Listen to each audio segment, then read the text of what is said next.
time now for our live reading of the Omaha World Herald, and all the news to schizophrenia and also to read aloud. Reading aloud today, Bev Leidick and Ralph Morocco. Good morning, folks. Good morning, Tony, and good morning, listeners. We're happy to be with you on this gorgeous, absolutely gorgeous April 15th day that happens not to be tax day. So what could be wrong with that? We'll begin with news from Washington. The Obama administration decision to funnel leftover Ebola-related funds into the fight against the Zika virus could complicate the University of Nebraska Medical Center's ongoing quest for more federal dollars. The administration asked Congress several months ago for $1.9 billion in supplemental funding to combat Zika as alarm spreads about the disease, particularly its role in causing birth defects. But Republicans on Capitol Hill pointed out that money was still available from Ebola-related appropriations. So the administration recently announced that it would transfer hundreds of millions in Ebola money to prepare for Zika, while still insisting that more dollars overall are needed to combat both diseases. The transfer raises questions about UNMC's hopes for competing for $35 million in Ebola money to help fund an additional floor in its previously planned immersive training facility. Language was included in legislation approved last year to allow for that funding, and UNMC remains optimistic that it will come through. In a statement, UNMC Chancellor Jeff Gold said that his staff continues to work with the Department of Health and Human Services and Congress, and they feel there will be enough money to respond to both diseases. We have been repeatedly told that HHS is committed to completing the Ebola work and its projects, Gold said. Because the UNMC project provides capabilities that will strengthen the nation's readiness and response to Ebola and all other infectious disease threats, we have been assured that HHS is giving strong consideration to the UNMC project. Representative Jeff Fortenberry, a Nebraska Republican, is a member of the House Appropriations Committee. In an interview, he said the committee is in the midst of debate over funding to combat Zika, but he's hopeful that UNMC will get the money for its proposed build-out of its facilities. Representative Brad Ashford, a Nebraska Democrat, said the transfer shouldn't preclude funding the UNMC project. He said he's confident the money will be found somewhere for a project that affects many parts of the government, from HHS to the Pentagon. One encouraging sign came earlier this week when top public health officials briefed reporters. Dr. Ann Schuchat, Principal Deputy Director of the Centers for Disease Control and Prevention, and Dr. Anthony Fauci, Director of the National Institute of Allergy and Infectious Diseases at the National Institutes of Health, both stressed the importance of not losing sight of Ebola given the new cases have been popping up in Africa. He said Congress will need to provide additional resources for both Ebola and Zika. We as a country should not assume that Ebola is finished, Fauci said. Also from Washington, the vast majority of Americans say they prefer lower prices instead of paying a premium for items labeled Made in the USA, even if it means those cheaper items are made abroad, according to an Associated Press GfK poll. While presidential candidates such as Donald Trump and Bernie Sanders are vowing to bring back millions of American jobs lost to China and other foreign competitors, public sentiment reflects core challenges that are confronting the U.S. economy. Incomes have barely improved, forcing many households to look for the most convenient bargains instead of goods made in America. Employers seek workers with college degrees, leaving those with only high school degrees who once would have held assembly line jobs in the lurch. And some Americans who work at companies with clients worldwide see themselves as part of a global market. Nearly 3/4 of those polled said they would like to buy goods manufactured inside the U.S., but that those items are often too costly or difficult to find, according to the survey released Thursday. 9% say they buy only American. Ask about a real-world example of choosing between $50 pants made in another country or an $85 pair made in the United States. 67% said they'd buy the cheaper pair. Only 30% would pony up for the more expensive American-made one. People in higher-earning households making more than $100,000 a year are no less likely than lower-income Americans to say they go for the lower price. Trump and Sanders have galvanized many voters by attacking recent trade deals. From their perspective, layoffs and shuttered factories have erased the benefits to the economy from reduced consumer prices. We're getting ripped off on trade by everyone, said Trump, the Republican frontrunner, in a speech Monday in Albany, New York. Jobs are going down the drain, folks. Trump has threatened to shred the 1994 North American Free Trade Agreement with Mexico and Canada. He has also threatened to slap sharp tariffs on China in hopes of erasing the overall $540 billion trade deficit. Economists doubt that Trump could deliver on his promises to create the first trade surplus since 1975. Many see the backlash against trade as frustration with a broader economy coping with sluggish income gains. 68% of people with a favorable opinion of Trump said free trade agreements decreased the number of jobs available to Americans. Sanders, the Vermont senator battling for the Democratic nomination, has pledged to end the movement of jobs overseas. I will stop it by renegotiating all of the trade agreements that we have, Sanders told the New York Daily News editorial board earlier this month. Still, voters are divided as to whether free trade agreements hurt job creation and incomes. Americans are slightly more likely to say free trade agreements are positive for the economy overall than negative, 33% to 27%. But 37% said the deals make no difference. Republicans, 35%, are more likely than Democrats, 22%, to say free trade agreements are bad for the economy. On jobs, 46% say the agreements decrease jobs for American workers, while 11% say they improve employee opportunities, and 40% say they make no difference. Pessimism was especially pronounced among the 18% of respondents with a family member or friend whose job was moved overseas. 64% of this group said free trade had decreased the availability of jobs. And from Beijing, the United States announced Thursday that it has started joint patrols with the Philippines in the disputed waters of the South China Sea and was ramping up its military presence in the area, a move that China immediately denounced as Cold War thinking. In Manila, Defense Secretary Ashton Carter said the first two patrols had taken place in March and April, and missions would continue on a regular basis. The deployment comes amid growing concern about Chinese reach in the strategically and economically important waters of the South China Sea, which borders the Philippines, Vietnam, and several other nations. Beijing has built artificial islands and runways on 7 disputed reefs, raising fears that China could seek new military outposts in the region. The latest U.S. moves are certain to boost tensions.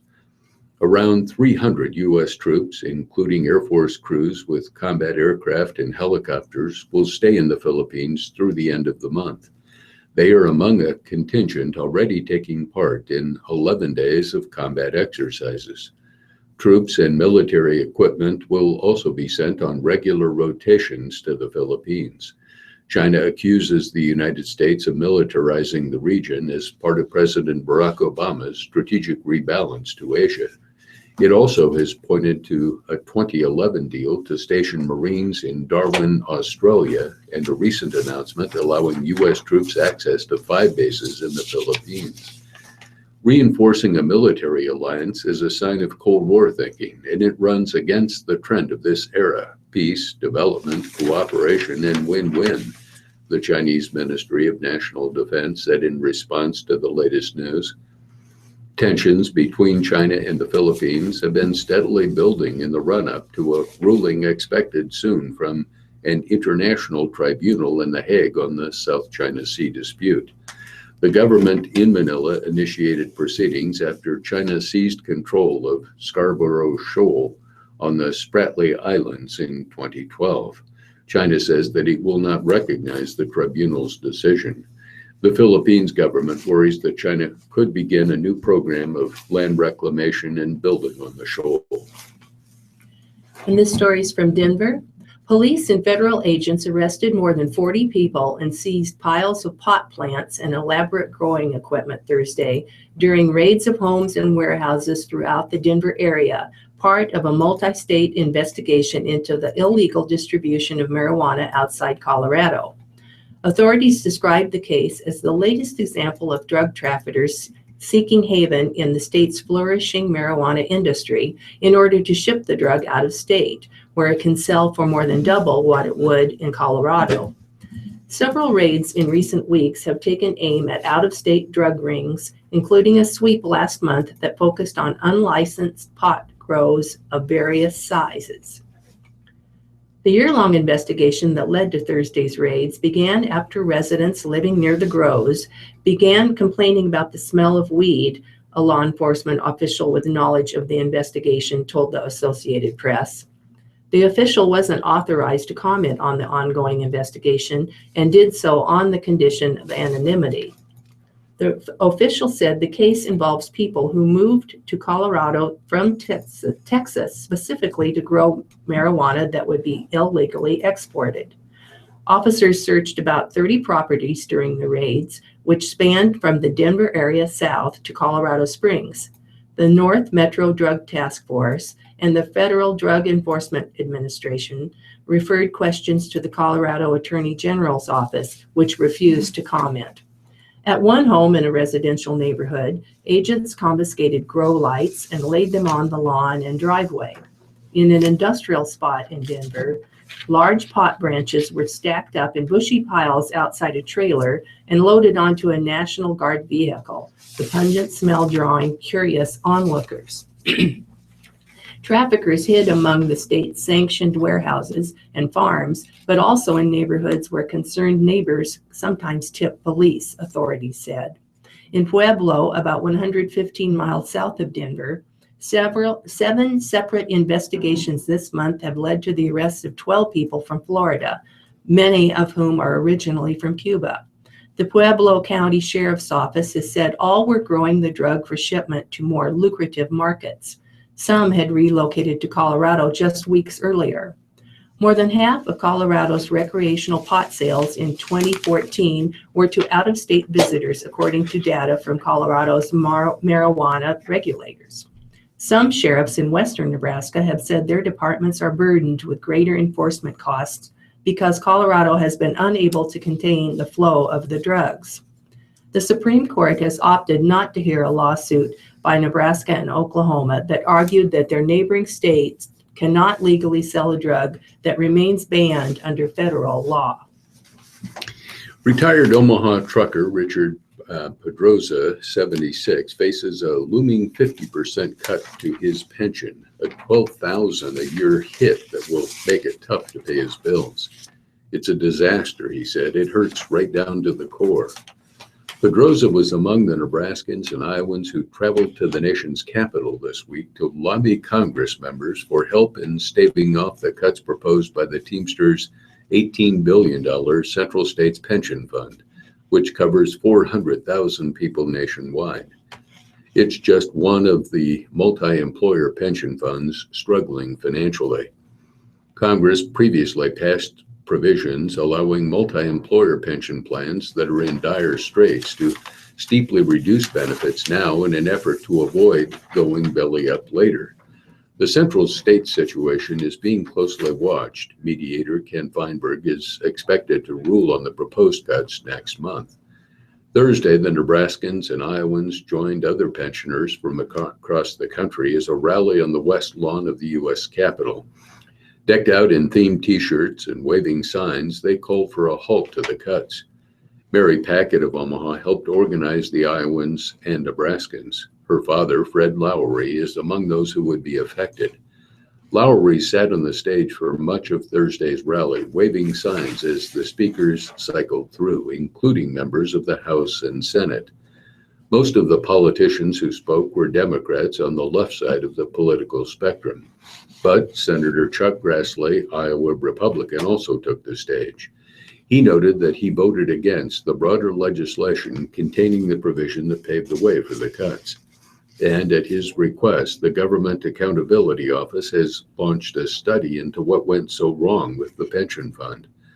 My hope is that with the GAO's help, we will finally get to the bottom of what was going on with central states and the Department of Labor's role in the decline of the fund, he said, to cheers from the crowd. Even if that study identifies who is at fault for the fund's problems, the question remains how those facing cuts will get their promised benefits. In an interview after his speech, Grassley said he was not sure about the best avenue for addressing the pension fund's shortfalls. Those at the rally were urging lawmakers to support proposals aimed at shoring up the funds, but Grassley said he wants to see what legislation makes it out of committee before taking a position. Packett said something has to be done. Instead of slashing people and letting it go, they've got to figure out a way to fix things for people, he said. From London, an underwater robot exploring Loch Ness has discovered a dark, monster-shaped mass in its depths. Disappointingly, tourism officials said, the 30-foot object is not the fabled Loch Ness monster, but a prop left from a 1970 film.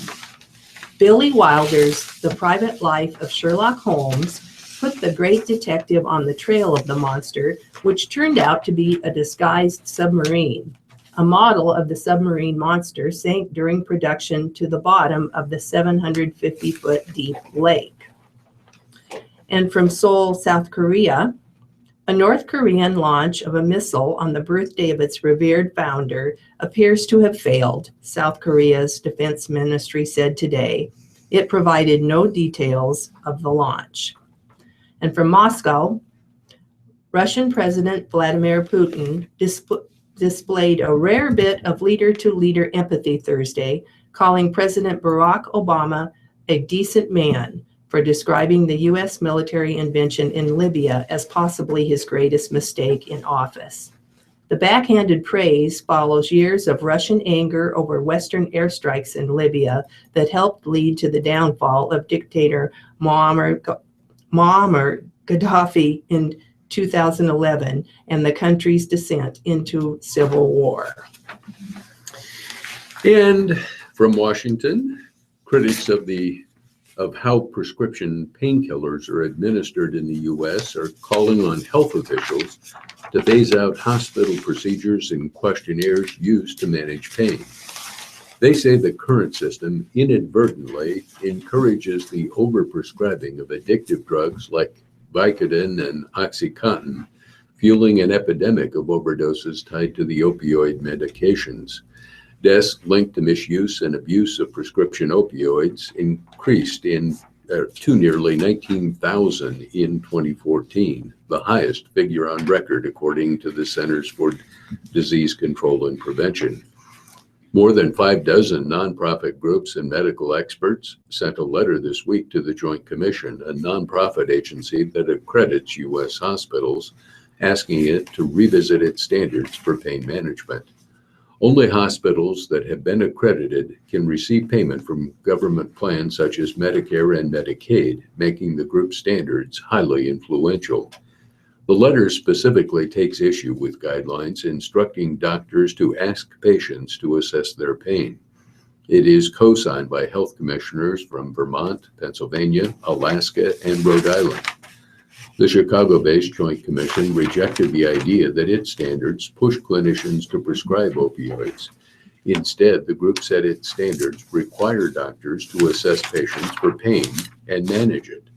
The standards do not require the use of drugs to manage a patient's pain, and when a drug is appropriate, the standards do not specify which drug should be prescribed, it said.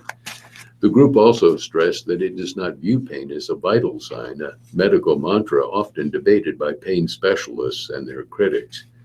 This week's effort was spearheaded by Physicians for Responsible Opioid Prescribing, which advocates for alternative treatments to opioids, including non-opioid pain relievers, physical therapy, and psychotherapy.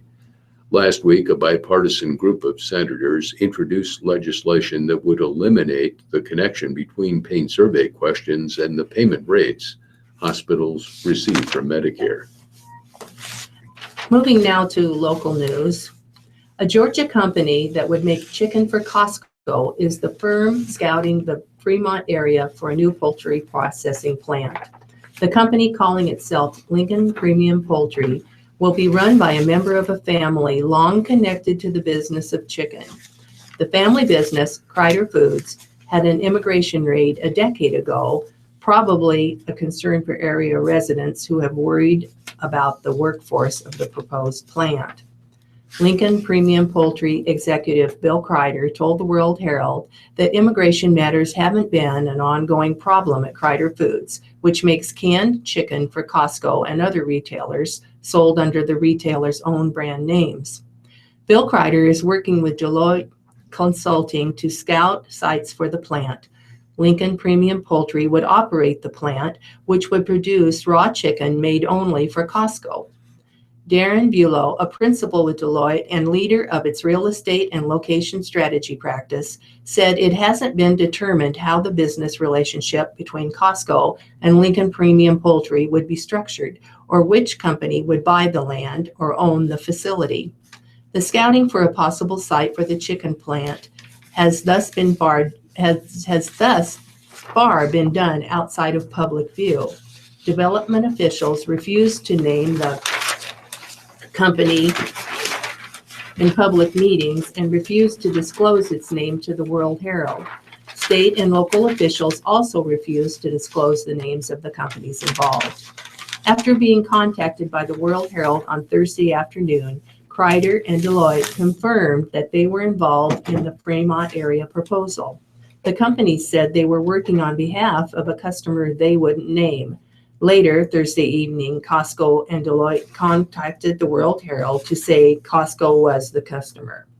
Jeff Lyons, Senior Vice President for Fresh Foods at Costco, said in a later interview that Costco likes the Fremont area for a chicken plant because of its central U.S. location, which he said would make it easy to ship products to its far-flung stores. The site also has good proximity to sources of grain to feed the chickens, he said. Costco operates 702 warehouse stores, including one in Omaha and another under construction in Sarpy County.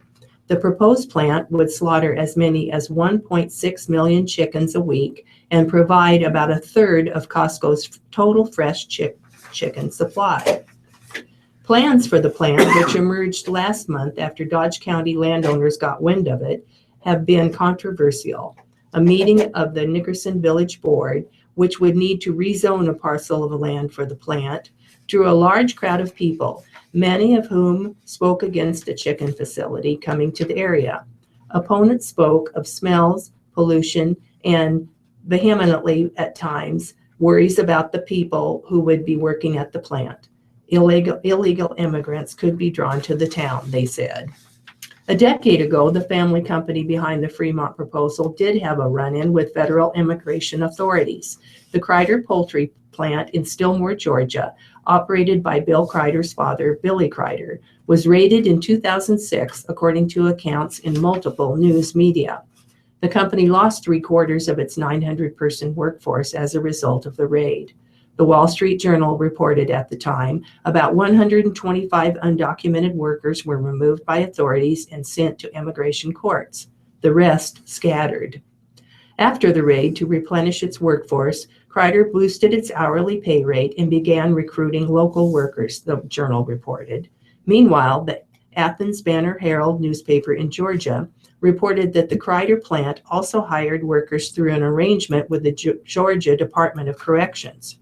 The employees worked to pay off probation violation fines and to pay room and board at a halfway house. Bill Kreider told the World Herald that the company has never been fined related to the raid. It's not an ongoing issue for the business, Bill Kreider said. Asked about Kreider's poultry, immigration raid.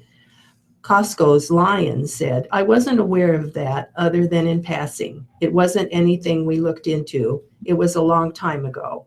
He praised the Kreider family as good people. "Anybody can run into trouble," he said. At the new plant, he said, "the hiring will be scrutinized."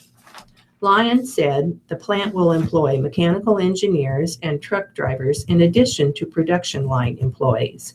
"We're going to try to make sure this is a place between the two companies where people can have a career, not just a job," he said. Deloitte's Bulow said the size of the local workforce within a 60-mile radius of a proposed Dodge County site was a selling point for locating the plant in eastern Nebraska. While eastern Nebraska is the first choice, a final decision has not been made. The companies involved need to ensure that there is enough interest from chicken growers. Area farmers would raise tens of thousands of chickens in barns on their properties. And they have to ensure that a proposed site and plant would have the approval of local authorities. Other states also are in the running, Bulow said, although he wouldn't identify them. Costco, he said, wants to be in a location where it is wanted. Costco is super excited about Nebraska. The World Herald discovered that Kreider was connected to the project after the newspaper saw blueprints for the project. Those blueprints indicated that the plant would be built for Lincoln Premium Poultry, LLC. A company by that name was incorporated in Nebraska on February 24th, according to documents on file with the Secretary of State's office. The company's principal office location is listed as One Plant Avenue in Stillmore, Georgia, also the head office for Kreider Foods. The blueprints were shown to Fremont area residents this week by a company representative and were seen by the World Herald in a video captured by a Dodge County resident who attended a meeting. Eastern Nebraskans have gotten a strong whiff this week of a long-running controversy in Kansas over the seasonal burning of rangeland. Smoke from the controlled burns caused air quality in eastern Nebraska to deteriorate to the point that school children were kept indoors during recess and outdoor athletic events were canceled. School officials say this was the first time in memory that something like that has happened, and there was concern about a repeat of the conditions this morning. "Just when you thought you'd seen it all," said John Morrow, director of the Metro Conference baseball tournament. The event was one of dozens delayed or canceled this week. "It's unbelievable. I've been doing this a long time, and I don't ever remember smoke postponing anything." Given the drop in air quality and the concerns it raised, Nebraska's top environmental regulator, Jim Macy, was in contact with federal officials and those in Kansas, said Brian McManus, spokesman for the Nebraska Department of Environmental Quality. "This really does become a regional issue," McManus said. "Between 1 and 2 million acres of grassland is set on fire each spring in Kansas to kill off invasive weeds and make the land more profitable for grazing cattle. Conservationists and others oppose the practice because of the air pollution it generates and the widespread death of wildlife. It's not clear how much control anyone has over the fires, though. Regulation of controlled burns is done at the local level and is based on the risk of uncontrolled wildfires," officials said. The EPA and the state of Kansas are both limited in their ability to regulate controlled burning, spokesman said. However, because of ongoing complaints in Kansas, the state has undertaken a voluntary program to reduce smoke from controlled burns. "It's obvious those plans didn't work too well this year," said McManus of Nebraska. "Our director has indicated there's going to be some ongoing discussion and analysis to see what can be done to prevent this in the future." Public health officials in Lincoln and Omaha metro areas issued health advisories this week after the EPA's air quality index spiked to unhealthy levels, urging people at risk to stay indoors. At its worst Thursday morning, Omaha's air quality score reached 191 and Lincoln's reached into the 170s, according to the EPA's air quality index. That index defines unhealthy air as having a score of 151 to 200. Lincoln and Omaha are the only two metro areas in the immediate vicinity to have real-time air monitors, so those are the only areas with numbers readily available. Public health officials said air quality was similarly compromised throughout the region. Other communities may have air monitors, but those monitors deliver data as a 24-hour average. Air quality improved significantly during the day as winds picked up. By mid-afternoon Thursday, even asthmatics could be outdoors. Additional episodes of poor air quality are possible given the forecast. Southerly winds are likely for the next few days, which could pull in smoke from Kansas, said Van DeWald, a meteorologist with the National Weather Service.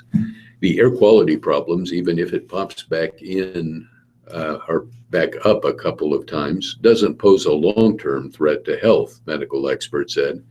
It's not going to be dangerous to your health in the long term, said Linda Ford of the Asthma and Allergy Center.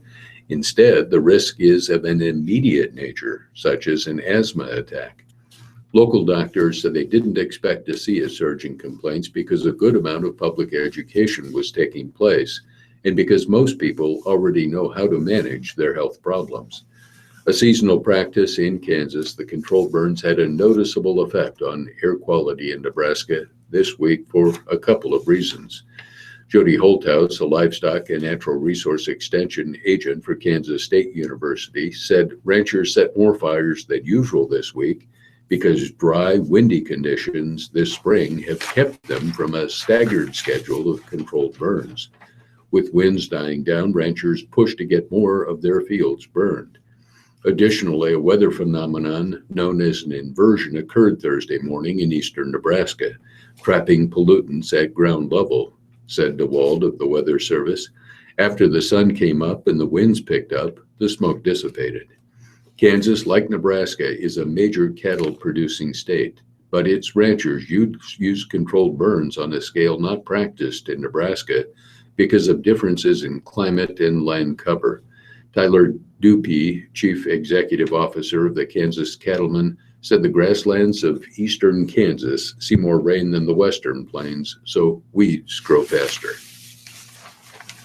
A youth athletic program aimed at keeping at-risk Omaha kids off the street took a punch in the gut when someone broke into its storage facility for the second time in less than a year and stole about $5,000 worth of sporting goods.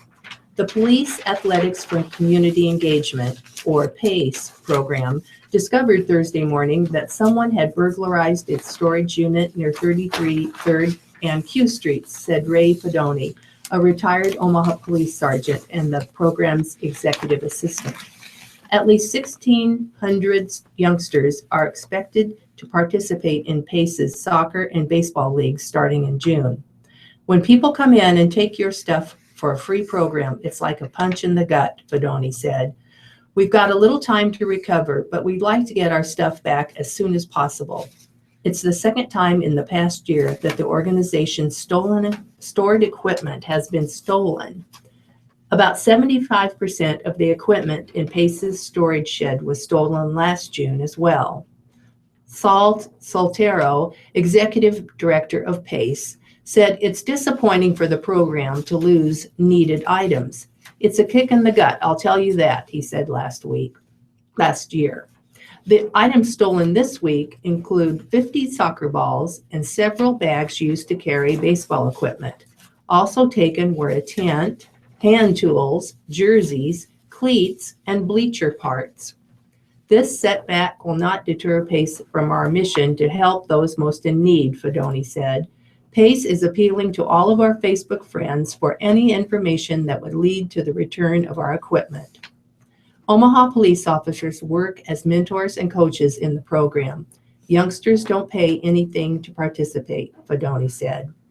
Our officers go out into the at-risk neighborhoods in North and South Omaha to recruit kids off the streets, he said. They start picking their teams out there. We don't wait for the kids to come to us. Anyone with information about the theft is asked to call the PACE office at 402-850-9596 or Crime Stoppers at 402-444-STOP or 7867, or go to omahacrimestoppers.net. They can also email the PACE office at paceomaha@gmail.com. The first lawsuit over the M's Pub fire has been, M Pub's fire has been filed.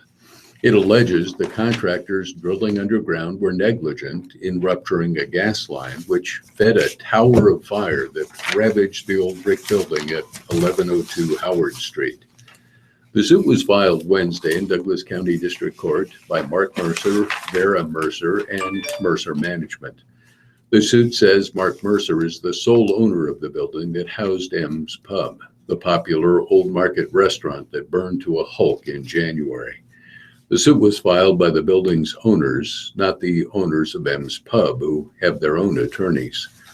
The fire happened when crews installing fiber optic cable punctured a natural gas line, Omaha Fire Department investigators have found. Named as defendants are North Central Service, the Minnesota company whose crew conducted the drilling that day, Unite Private Networks, a Kansas City-based fiber optic utility that commissioned North Central, and Verizon Wireless, the largest phone company in the country, which the suit says commissioned Unite Private for the Old Market fiber optic project. Metropolitan Utilities District, the company-owned utility that operates Omaha's gas lines, will be named as a defendant later this year, the suit says. The suit says MUD was notified last month and says state law requires 6 months to pass between such notice and the inclusion of a political subdivision in a lawsuit. An MUD spokeswoman said late Thursday evening that the utility hadn't seen the lawsuit and declined to comment. The suit, filed by Mercer attorney Anne Marie O'Brien of Omaha's Lamson Dugan firm, didn't specify monetary damages, saying they are to be determined at trial. The suit says the fire caused economic harm, burning out M's Pub and 3 other businesses from which Mercer Management collected rent. Telephone messages left with Unite Private were not returned Thursday evening. The person answering the cell phone number of an executive with North Central hung up when told the World Herald was calling for comment on the lawsuit. A Verizon spokeswoman said the New York-based company doesn't comment on pending litigation. The lawsuit alleges negligence by the 3 firms, saying MUD or a representative allegedly marked a natural gas line that was in the path of the fiber optic drilling several days before the January 9 fire. The puncture at about 3 p.m. that Saturday afternoon caused a tower of fire, the suit says. The Omaha Fire Department spent 60 firefighters and 9 hours handling the fire. No deaths or life-threatening injuries resulted. Vera Mercer, an artist, lost many valuable works in the blaze, the lawsuit says. Central to the suit is the argument that Verizon, which had a 2015 revenue of $132 billion and profit of $18 billion, directed and or controlled Unite Private related to the Old Market fiber optic work. Any negligence by Unite Private or its subcontractor, North Central, should be Verizon's responsibility, the suit says. North Central, the suit says, failed to give a timely warning after the rupture, among other alleged lapses. Unite Private failed to adequately supervise, the suit says. The Air Force has confirmed its commitment to building a new runway at Offutt Air Force Base, Senator Deb Fischer said Thursday. Fischer had breakfast with Air Force Secretary Deborah Lee James at the Pentagon. She reinforced that the Air Force remains on track and fully committed to moving forward, Fischer said in a press release. We expect a decision to be made in the coming months regarding the scope and scale of the project. Once these details are known, I will continue to work directly with the Air Force Secretary to ensure the needed funding is provided. Earlier this week, Fischer met with General Mark Welch, the Air Force Chief of Staff. Fischer noted that she is a member of the Senate Armed Services Committee and said she has been working on the air runway replacement for nearly 4 years with Offutt leaders and Air Force officials. She also said she helped draft the latest version of the National Defense Authorization Act, which included money for the current runway study. The Air Force has been weighing options on how to tackle the runway, which which hasn't been rebuilt in decades and has fallen into disrepair. The Defense Department is expected soon to seek bids on a contract. Construction should start in the next year or two. Governor Pete Ricketts has announced his first veto of this legislative session, but don't look for an override motion. The governor announced Thursday that he reached agreement with State Auditor Charlie Jansen to nix a bill that Jansen had sought. Under the agreement, Ricketts will veto Legislative Bill 935 and then will work with Jansen on a new proposal for the next legislative session. There were several good government measures in this bill, the governor said. We will work on this issue before the next legislative session to come up with a solution that both respects the taxpayers and reduces bureaucratic audit processes. LB 935 would have made several changes in audit procedures.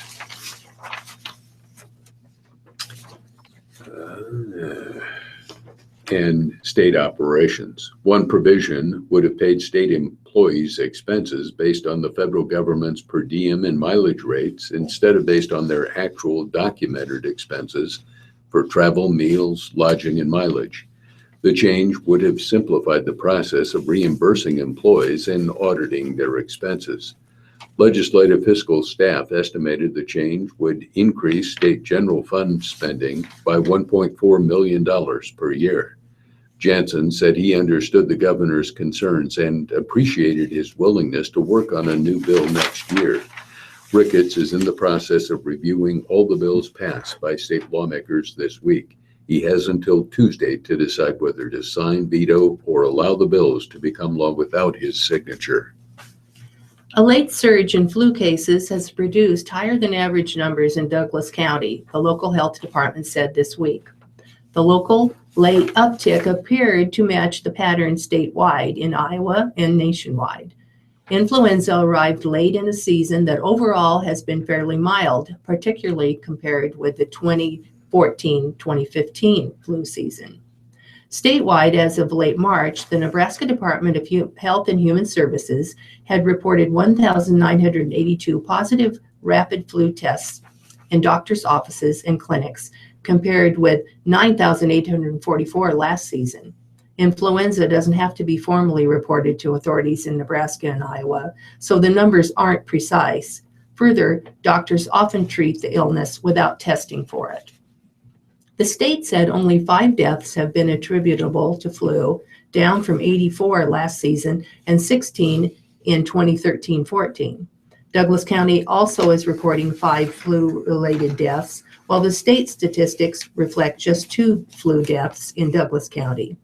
A state health department spokeswoman, Leah Bucco-White, said the county used death certificates to track flu deaths, while the state uses lab confirmation, leading to a discrepancy. In Iowa, the state's medical director, Dr. Patricia Quenslick, described this flu season as relatively mild. She said flu season started late in Iowa and appears to be finishing late as well. The Iowa Department of Public Health reported 30 flu deaths this year, down from 136 last year and 75 the year before. The Douglas County Health Department said there have been 1,457 laboratory-confirmed flu cases this season, down from 3,558 last season. Lab-confirmed cases include both rapid tests in doctors' offices and labs tests in hospitals. While the flu numbers this season in Douglas County were dwarfed by those of last season, 2015-16 nevertheless has produced the 3rd most cases in the county over the past 10 years. It was a very late starting year, said Dr. Ann O'Keefe, senior epidemiologist for Douglas County. O'Keefe and the Federal Centers for Disease Control and Infection said H1N1 flu, the strain that caused so much alarm in 2009 and 10, was the most prevalent strain this season. The flu vaccine protected against H1N1. Now it's turned into a seasonal thing that comes up every year, O'Keefe said of H1N1. That's what influenza does. O'Keefe said immunity against H1N1 appears to have increased since 2009-10, especially if a person gets the flu vaccination. The CDC reported trend lines in flu cases similar to those in Douglas County. A small number of cases early, ramping to a March spike, followed by a slump in April. The CDC said flu season typically runs between October and May.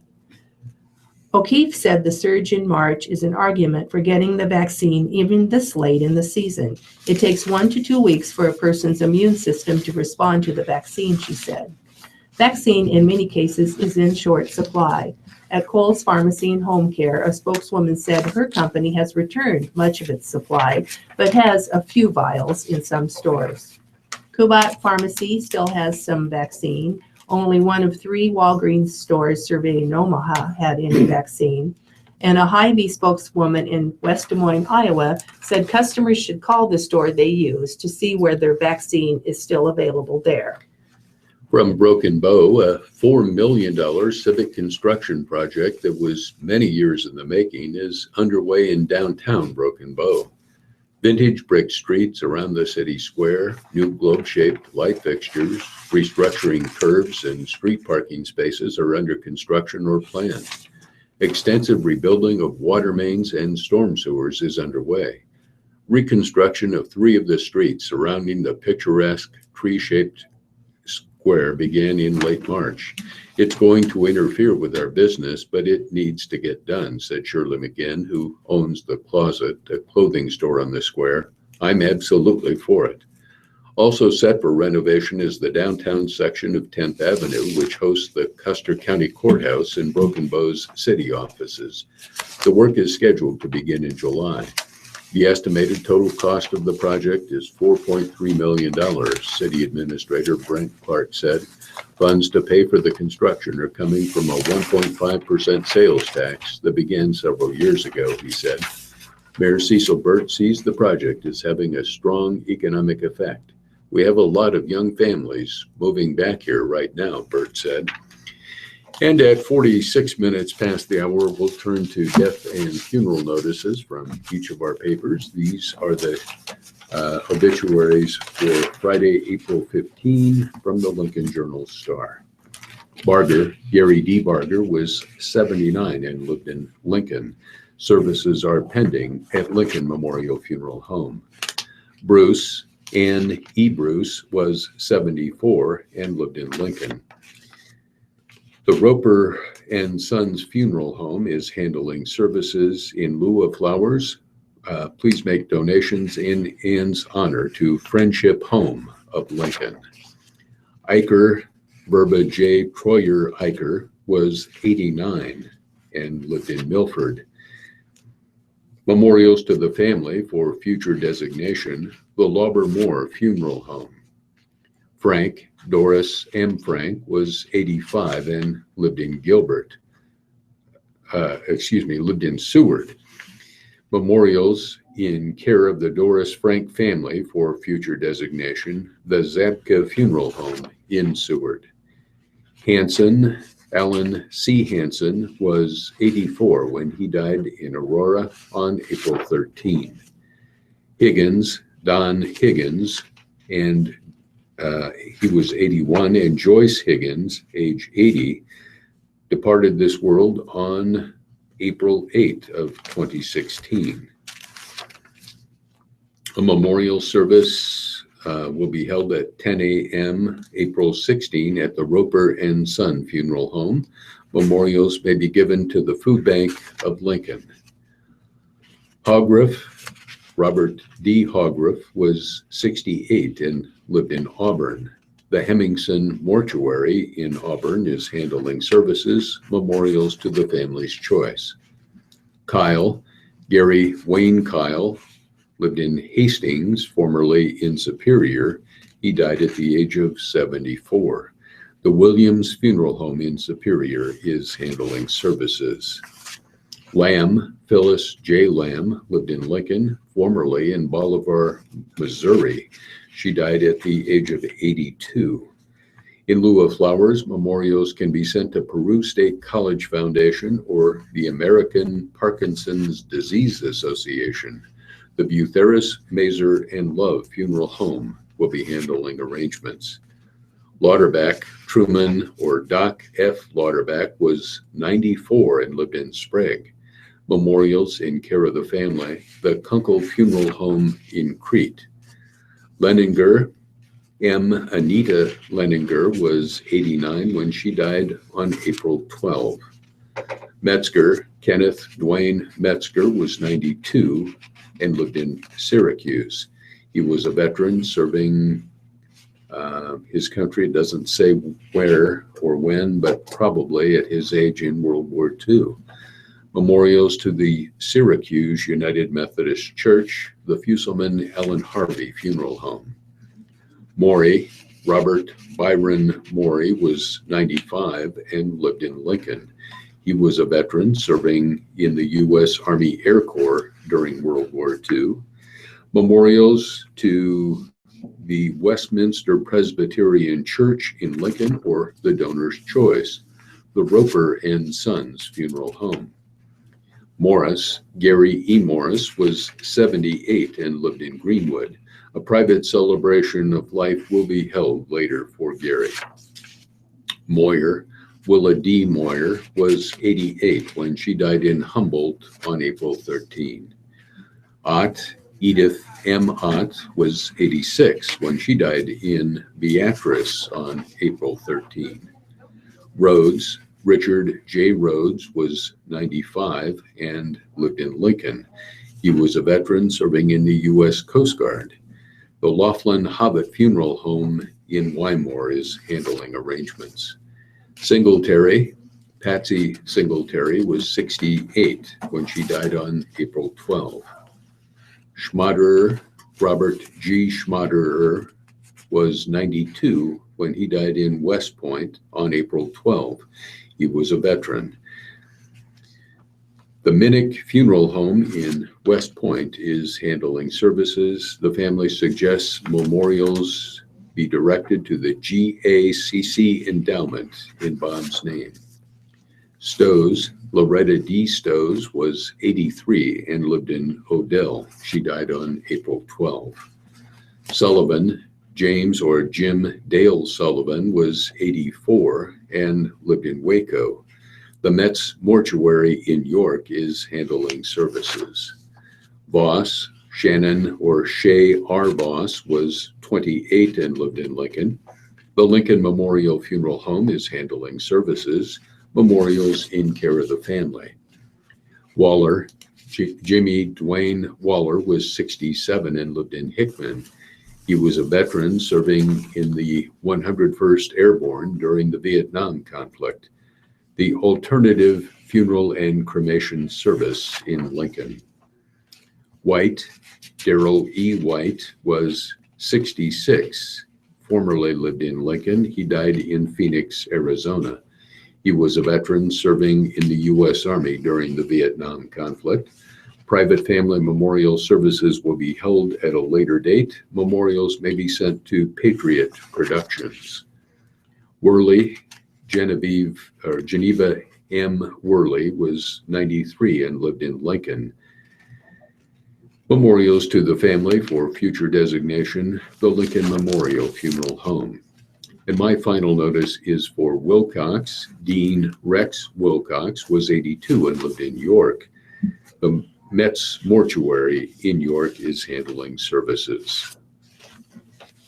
And these are their obituaries and funeral arrangements for the Omaha World Herald, Friday, April 15th. Anderson, Jessie M. Anderson, she was 92. The funeral is Saturday, April 16th at 11 a.m. at Bellevue Memorial Chapel. Astuto, Reverend Lucian S. Astuto, 86. Mass of Christian burial at St. Cecilia Cathedral, Saturday, 10 a.m. In lieu of flowers, family requests memorials to Daughters of the Eternal Father or Priestly Society of St. Peter, Our Lady of Guadalupe Seminary in Denton, Nebraska. Bernard, Barbara J. Bernard, 67. A complete notice will follow later. Blackstone, Thomas E. Tom Blackstone, 69. Memorial service 3 p.m. Saturday, April 16th at the Second Unitarian Church in Omaha. In lieu of flowers, memorials may be directed to the church, Maple Crest Care Center in Omaha, or a charity of your choice. Davis, Gail A. Davis, 55. Services Friday, 1 p.m., Rockbrook United Methodist Church. Dennis, Edna Cleo Zabel Dennis, 81. Funeral Friday, April 15th at 10:30 a.m. at First Presbyterian Church in Bellevue. Dahl, Eldon A. Dahl, age 90, of Des Moines, Iowa. He was a veteran, served his country in the U.S. Navy. A graveside service will be held in Omaha at Evergreen Memorial Park Cemetery on Saturday, April 30th at 11 a.m. In lieu of flowers, memorial contributions may be made to the Alzheimer's Association. Edson Lloyd D. L.D. Edson, 97. He was also a veteran. Services at 3 p.m. at the mortuary Heafy Hoffman Dwart Cutler. Memorials to the ALS Association. Foster, Robert O. Foster, 62. There will be no service.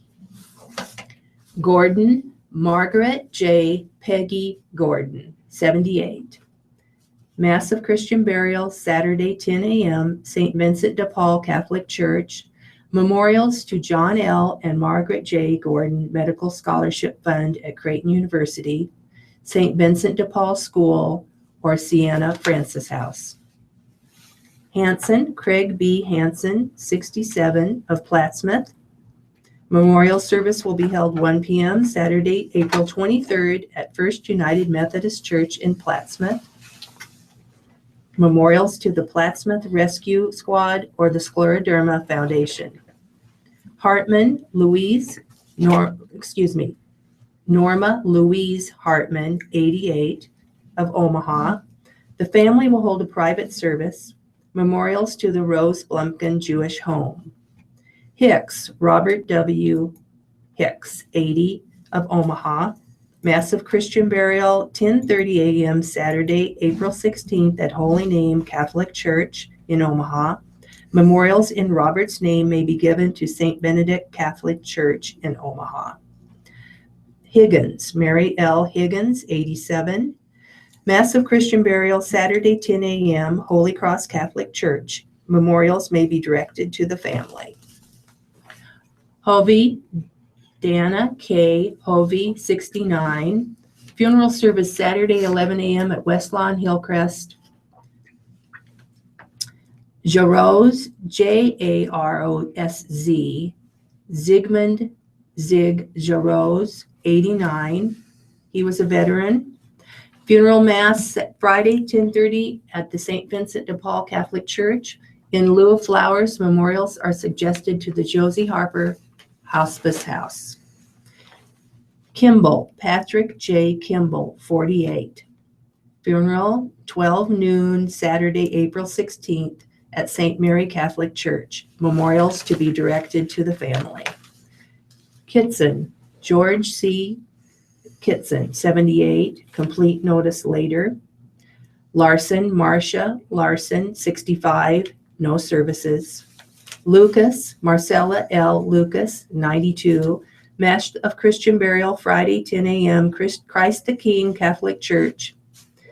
Malik, Nellie M. Malik, 84. Funeral service Saturday at 2 p.m. at West Lawn Hillcrest Funeral Home. Matthews, Jeffrey Matthews, 57. He was a veteran. No services. McCallum, Doris J. McCallum, 100. Graveside service Monday at 10:30 a.m. at West Lawn Hillcrest Memorial Park. Miller, Wayne E. Miller, 69. He was a veteran. Memorial service 3 p.m. Saturday, April 16th at Living Faith Church.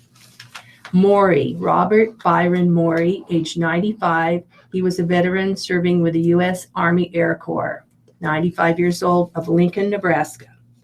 Memorial service, 2:30 Saturday, April 16th, Westminster Presbyterian Church. Memorials to the church or donor's choice. Nicholson, Jean R. Nicholson, age 77, of Moorhead, Minnesota. The celebration service will be Monday, April 18th at 11 a.m. at Lutheran Church of the Good Shepherd in Moorhead. Passion Alavina, C. Passion, 82. Funeral service Thursday, 10 a.m., Bethany Funeral Home Chapel. Ramos, Virginia V. Ramos, 78. A complete notice follows later. Ratunil, Ratunil, Ethan Robert Ratunil, age 2, survived by proud parents, Captain Jose Ratunil and Captain Jennifer Ratunil of Papillion, Nebraska. Services Saturday, April 16th at 11 a.m. at St. Paul United Methodist Church. Memorials may be directed to the family. Shunke, John L. Shunke, 80. He was a veteran in the U.S. Air Force. Funeral service 11 a.m. Friday, April 15th. Our Savior's Baptist Church. Interment with military honors by Offutt Air Force Base Honor Guard. SIP, M. Ione SIP, 88. Services 2 p.m. Monday at Forest Lawn Funeral Home. Memorials in lieu of flowers to the Josie Harper Hospice House. Sulentic, Sulentic, Peggy L. Sulentic, 47. Services at 1 p.m. at the Heapy Hoffman Dwart Cutler Mortuary. Services Friday, 1 p.m. Voss, Luann K. Voss, 54. A memorial service at 11 a.m. at Fremont Presbyterian Church, Fremont, Nebraska. In lieu of flowers, memorials to University of Nebraska Foundation, Fund 1050610, bone marrow transplantation. Weatherly, Laura L. Weatherly, 56. Funeral service is Monday, April 18th at Forest Lawn Funeral Home. Memorials are suggested to the Nova Treatment Community in Laura Weatherly's name. Zoll, Jared M. Zoll, 24. Memorial services Monday, April 18th at 4 p.m. at the Heartland Hope Mission. Listeners, memorials to the Radio Talking Book Network are tax deductible, and they go a long way toward keeping us on the air. Please keep us in mind when memorials are listed as donor's choice or your favorite charity. Donations may be sent to the Radio Talking Book Network at 7101 Newport Avenue, Suite 205 in Omaha, Nebraska. The zip here is 68152. Thanks for being a Radio Talking Book Network listener and supporter. And Bev and I will be back following a short break with editorials, entertainment, business, and sports. I don't know if I should read very fast. You know? We're not desperate for, hitting the mark. Okay. We do great if we don't. You know what? There's a couple of stories I think we could use. This one would be a good living story. Yes, it And would. I saw another one that we could maybe use because we're always short. Yeah, I'll take this one. I'll mark that's it actually a great one. And Love seeing people have some success with I that. know it. Where is the next part? Oh, it's on 6. Okay. That'll take up some time. Yes. And I thought I saw even one more. Oh, if we had to, the story about Bounds, President Lincoln. University, Yeah, yes. it's kind of a human interest story. Yes.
Go ahead, I guess they're accomplished enough.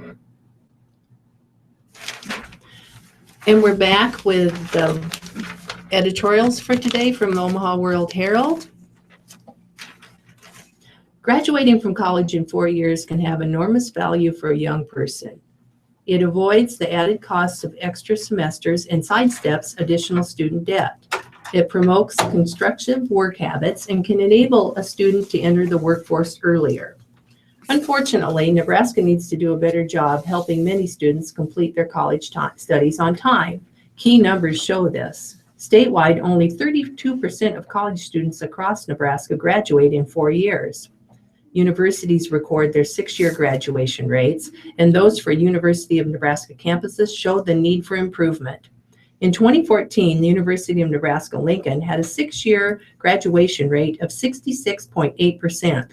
The average for its peer institutions was 72.3%, according to NU figures. The University of Nebraska at Kearney graduated 51.5%, with a peer average of 56.4%. The University of Nebraska at Omaha graduated 44.6%, with a peer average of 43.1%. Financial considerations show the benefits of graduating on time. Nebraska lawmakers were told this year that the average college student in Nebraska graduates with more than $20,000 in debt. A 5th year in college can add about 20% to the cost of a bachelor's degree. All this is background for a commendable initiative announced by the University of Nebraska. Called Commit to Complete, the program involves 4 common sense goals. 1, visit your advisor. 2, make a plan. 3, stay on track. And 4, graduate sooner. The central idea is for students to establish a strong relationship from the get-go with their advisor, then cultivate needed work habits to follow and complete an individualized academic plan on time. Nebraska will provide a range of support.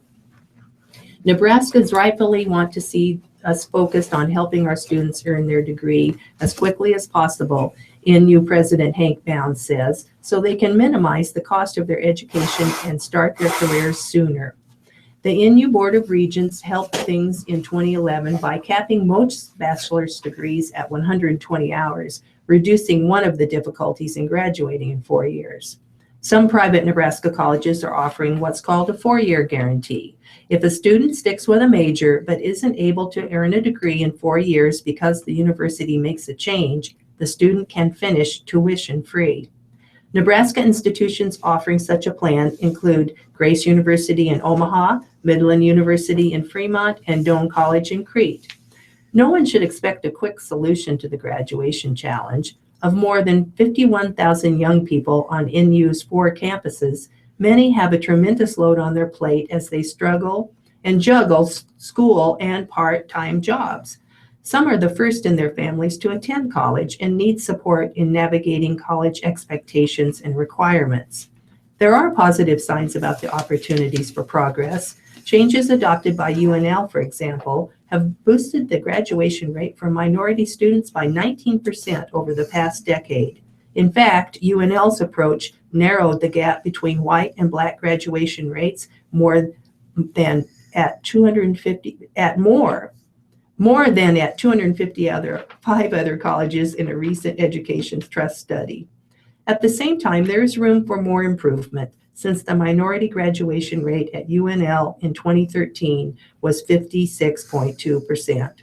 With its Commitment to Complete initiative, NU is taking a major step forward with the benefits to flow to the students and to Nebraska as a whole. Jeff Katurba's editorial cartoon in the Omaha World Herald today is a take on the weather phenomenon that we've seen in the eastern part of the state in the last couple of days. A Kansan is on the Kansas side of the border and right at the edge of a river and saying, "Give us your water." Of course, Nebraska and Kansas have had litigation going back and forth over flows in the Republican river system. The Nebraskan on the other side of the border has his head in a cloud of smoke and yells, "Take back your smokes." So it continues to be a public relations battle between our two states.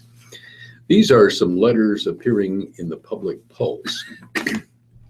Mike Jones of Omaha writes, "It's great that splitting the state's electoral vote survived this year. Nebraska and Maine have got it right, making each vote count and keeping democracy alive. The winner-take-all rule advocated by Republicans would negate nearly a third of the state's voters. This same party around the country has made voting harder for many poor and old voters, especially minorities, by creating tough voter ID laws to address a non-existent election fraud problem. I can no longer vote for a party that uses unethical behavior to win elections." Andrew Raduchel of Omaha writes, "The blame is being misdirected for the disappearance of Eswin Meja, who was charged in connection with the fatal January 31 car crash in South Omaha that killed 21-year-old Sarah Root, but has jumped bail. Douglas County Judge Jeff Marcuzzo set an appearance bond based on the information he had at the original hearing. I understand that the family is angry, and it should be. But if Root's family and friends want change, they should direct their efforts toward federal immigration customs enforcement, not the judge." Linda Miller of Omaha writes, "The Omaha Public Power District is apparently not ruling out a 2017 rate increase. Customers are conserving energy, thus causing OPPD's revenue to be down. So once again, OPPD is looking to its customers to make up the difference in its lost revenue. Instead, it should be looking internally at cost-saving measures, such as cutting bonuses or reducing pay increases. Let's not forget the fact that OPPD is already increasing everyone's bill through a nearly $20 a month increase in customers' monthly service fee to $30. It must be rough to have a monopoly." Gary Coleman of of Omaha writes, "Several thoughts on the HDR site selection. I hope HDR still decides to move downtown. Not knowing its specific needs, why not consider the vacant lot northwest of 14th and Dodge? Building in that location would place HDR in close proximity to other Omaha corporate leaders, Union Pacific, Omaha World Herald, First National Bank, etc. During the College World Series, when ESPN shows the Omaha skyline on national TV, an HDR building in that location would be on prominent display. If you do build in downtown Omaha, please do not build on Lot B. The CenturyLink Center and TD Ameritrade Park need that for guest parking. When the Marriott Hotel on 10th Street and Capitol Avenue opens and brings in even more conventions and conferences to Omaha and the CenturyLink Center, Lot B will be essential. When you approach the CenturyLink Center, Omaha from the west, and see that building stretched across the horizon, the view is majestic and spectacular. Don't block that view of the CenturyLink Center, Omaha, with a tall glass tower. I hope HDR will take a second look at the proposed design of its new building. Based on the drawings, the proposed design appears to be a tall glass tower, not very creative. HDR's current gold block building on Indian Hills Drive is an Omaha icon. I think one of the world's leading architectural and engineering firms could design something for its new headquarters that compares to the stunning buildings in other cities." And here's a letter from Atlee Wiedemeyer of Omaha. Omaha Mayor Gene Stothard's April 6 Public Pulse letter, City's Fair in the Waste Collection Street Fixes, appears to be an attempt to sell her proposal to change garbage collection as opposed to an objective evaluation. There are numerous major negatives for homeowners affected by this proposal. First and foremost would be the limitation of the amount of garbage that one could put out. What are we supposed to do with the extra garbage? The only alternative would be to go to the trouble and expense of hiring a private hauler for the overflow. Another question, and a big one for those involved, is the loss of jobs. 2 people normally ride each truck now. Many will say saving money by cutting that number would be a good thing, but it wouldn't be for those workers and their families. What about the difficulty of moving those large bins around the yard when raking leaves or doing other yard work?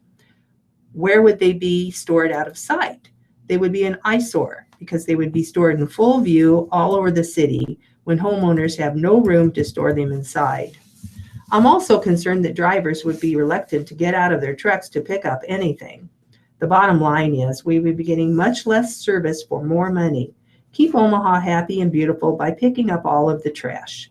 The present system may not be perfect, but it's pretty darn good.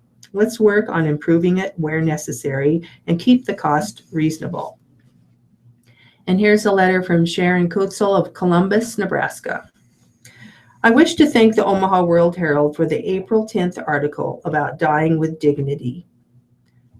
It may help bring more awareness to both amyotrophic lateral sclerosis, Lou Gehrig's disease, and the choice people need to have to be able to order in order to make end of the life decisions.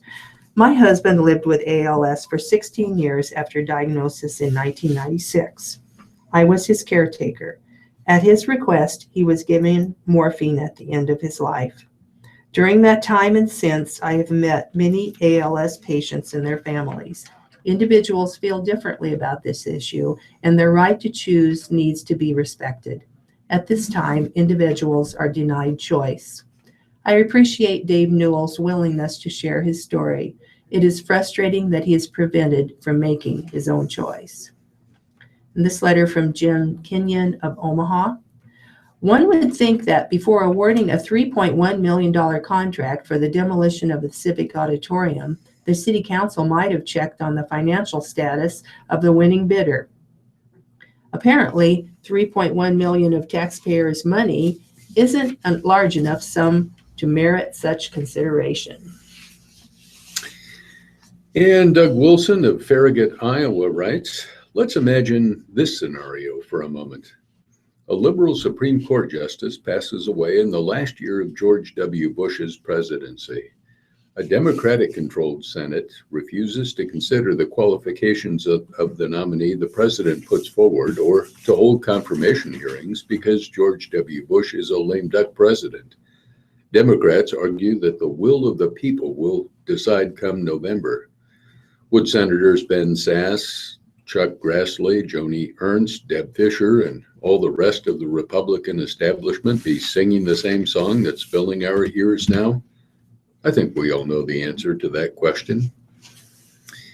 And Gene Kruger of Omaha writes, I'm writing to voice my support for Bill Armbrust as the next Secretary of State to represent District 39, next state senator to represent District 39. I taught and coached Bill. From the time he was a young man, Bill showed character. I know him to be an honest and trustworthy man. When I moved to Elkhorn to teach math in 1949, there were just 400 people living there. Everything east of Highway 31 all the way to 72nd Street was farmland. Our district is in transition. Today, the fields are growing houses instead of corn. We have new schools in our community that we can be proud of. Rather than create tension between the old way of life and the new reality, our community has been able to embrace growth with a positive attitude. Growing up in a community in transition has taught Bill Armbrust how to negotiate and moderate between parties that may have different viewpoints. This is something we badly need in politics today. Bill's experience running a business is another attribute that will serve him well. He cares about preserving small business and making sure that Nebraska's laws and policies will not harm small business owners who are the backbone of our economy. I am independent. I vote for the person, not the party. I would encourage all my neighbors to get to know Bill Armbrust and give him your vote. We're going to move now to the living and entertainment section of the paper. Carl Fleming used to Google inspirational weight loss stories. Now he is one. The 40-year-old La Vista man lost 98.2 pounds in 12 weeks to become the male winner of the YMCA of Greater Omaha's first ever weight loss challenge. He credits what he calls the 3 Ds, discipline, determination, and dedication, for helping him overcome years of inactivity, bad food choices, and yo-yo dieting. Crystal Robinson of Council Bluffs lost 30% of her body weight, a total of 72 pounds, to become the female winner. The 32-year-old newly single mother of 3 was determined to make a fresh start with a new look and an improved outlook on life. The biggest thing for me was knowing my self-worth, no matter what size I was, she said. Both won $5,000 and a lifetime membership to the 9 Omaha Metro Ys. They will be featured in a billboard campaign for the gyms. 10 runners-up scored $500 each and a 1-year membership. The Y recognized the winners Thursday in a ceremony at the Ramada Plaza and Convention Center in Omaha. Many in the room teared up when the winners and finalists were announced. It was tough to picture several in the group as ever having had a weight problem, much less having had one only 4 months ago. It was important to us that the weight loss challenge be more than a 12-week competition, but the first step in one's journey toward a healthier lifestyle, said Y spokesman Jacqueline Houston. The challenge, which started January 1st and ended April 5th with a final weigh-in, had 941 people sign up. Almost half, 412 of them, completed the program, losing a total of 9,918 pounds. Like Robinson, Fleming lost 30% of his body weight, from 324.8 pounds to 226.6. He became able to stop taking his cholesterol medication, and he said he's happier, healthier, a better husband, and a more active dad to his 2 small children. Fleming, who works at Lazier as a welder, said he had struggled with his weight all his life. But it got worse as he got older. His metabolism slowed, and years of unhealthy food choices and inactivity caught up with him.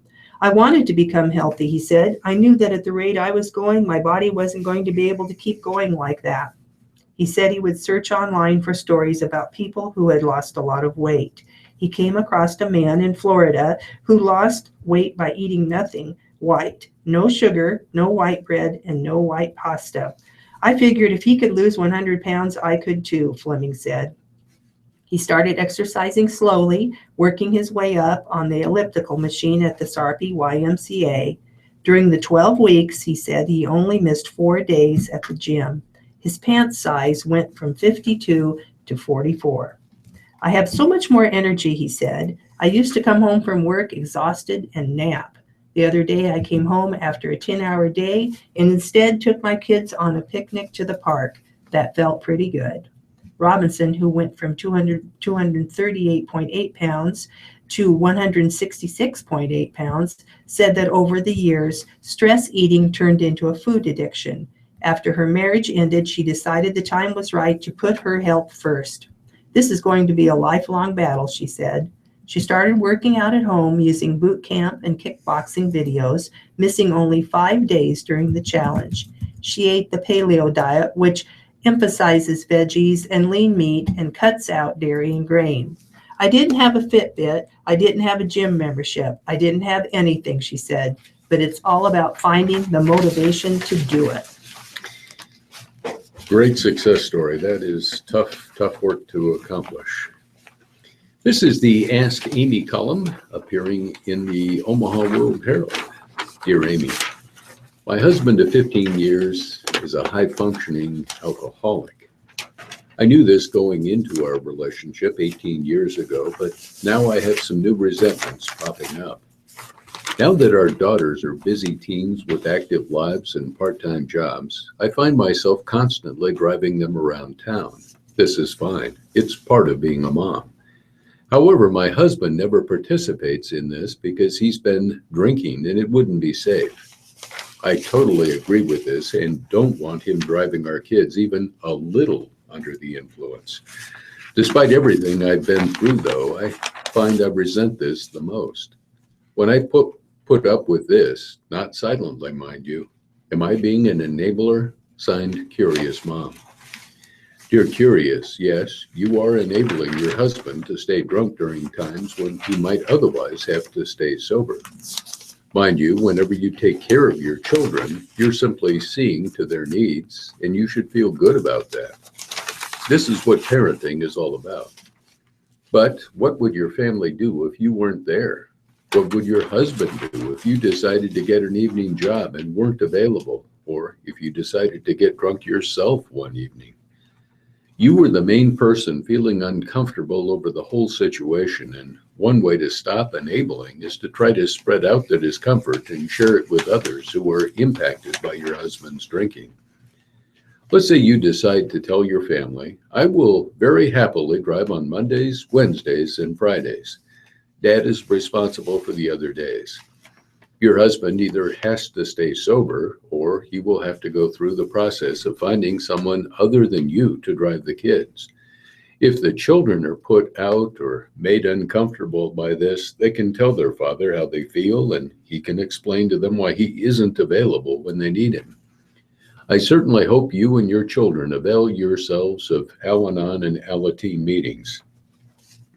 Alateen has helped many young people try to make sense of a parent's drinking. Check alanon.org for the location of meetings near you. Perhaps your husband could drive his children to a meeting.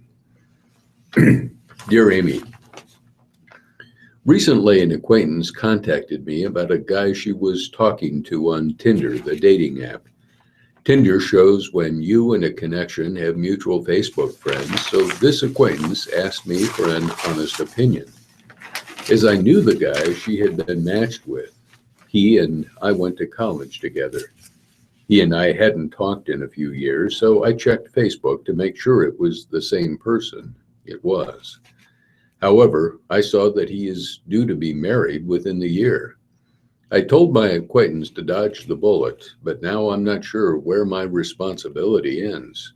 Do I confront the guy? Stay out of it? His fiancée seems really happy to be engaged and is posting all sorts of wedding countdowns and photos of them together. So I'm feeling conflicted about potentially ruining her happiness. But in this case, I'm not sure ignorance would lead to marital bliss. Signed, Conflicted Connection. Dear Conflicted, given that you aren't ongoing personal friends with this person, but have basically stumbled onto this via social media, you're not obligated to protect his fiancée. These two might have some sort of mutual agreement to hang on Tinder during the engagement phase of their relationship. Unlikely, but possible. However, I can understand your desire to try to share your knowledge to perhaps inspire him to make different choices. You could message him on Facebook and say, hey, what a coincidence. My friend got matched with you on Tinder. Hope you are well. I'm enjoying the photos of you and your fiancé, which she is sharing on Facebook. She seems really happy and excited about your wedding. Dear Amy, I'm responding to Sisyphus, the millennial who had to redo their work because of an older coworker's technological error. Sisyphus should just move on and not say anything. Think of that coworker as job security. Signed, one of the old guys. Dear Guy, you're implying that the younger worker absorbing the older worker's mistakes will somehow protect the younger worker. However, in my experience these days, older workers are frequently let go first, taking their implied protection with them.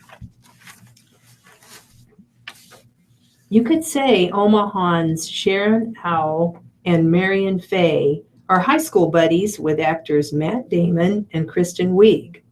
Sort of. That's the scene they acted out in front of cameras Wednesday afternoon for Alexander Payne's latest movie, Downsizing.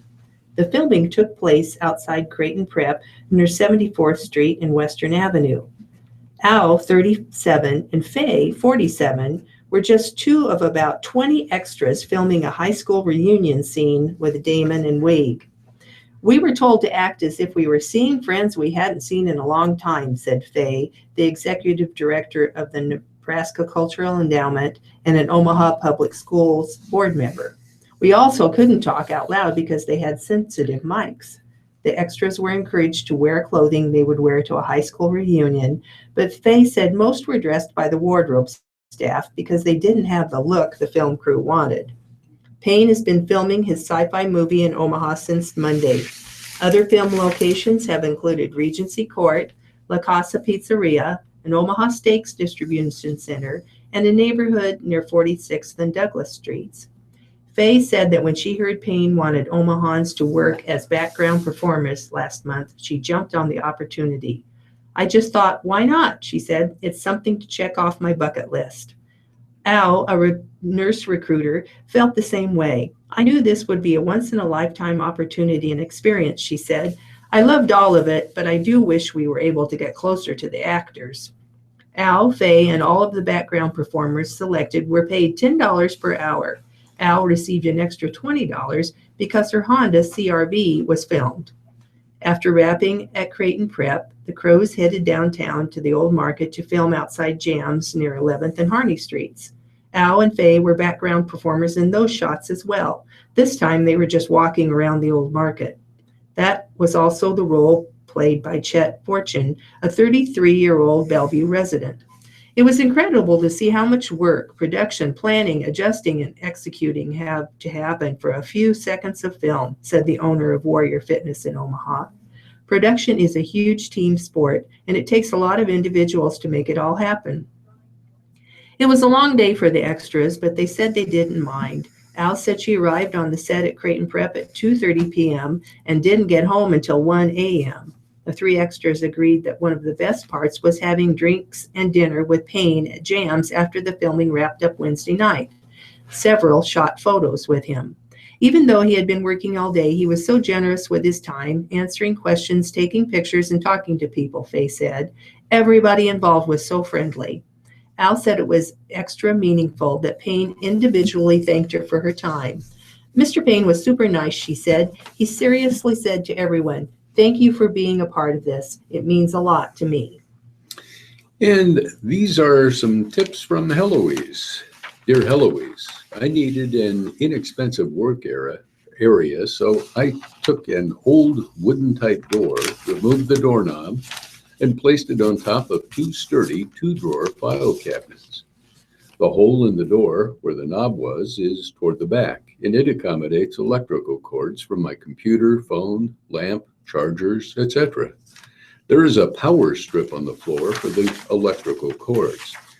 The file cabinets, which are on opposite ends of the door, give me a place to store my work. The workspace is immense, too. Signed, James, via email. Dear James, this is a great hint for anyone and perfect, low or no cost for college students, a spare room or a garage, cheap and easy to take apart. Signed, Heloise.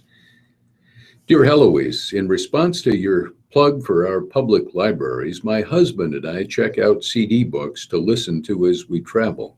What a joy to hear a book on our way to visit family. Signed, Sharon or Mel B. Fulton in Mississippi.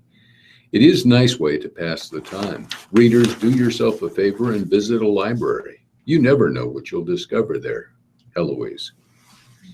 Dear Heloise, do you by any chance have an easy and quick recipe for a jello sauce or jelly sauce I can use when I serve meat or fish dishes? The easier, the better.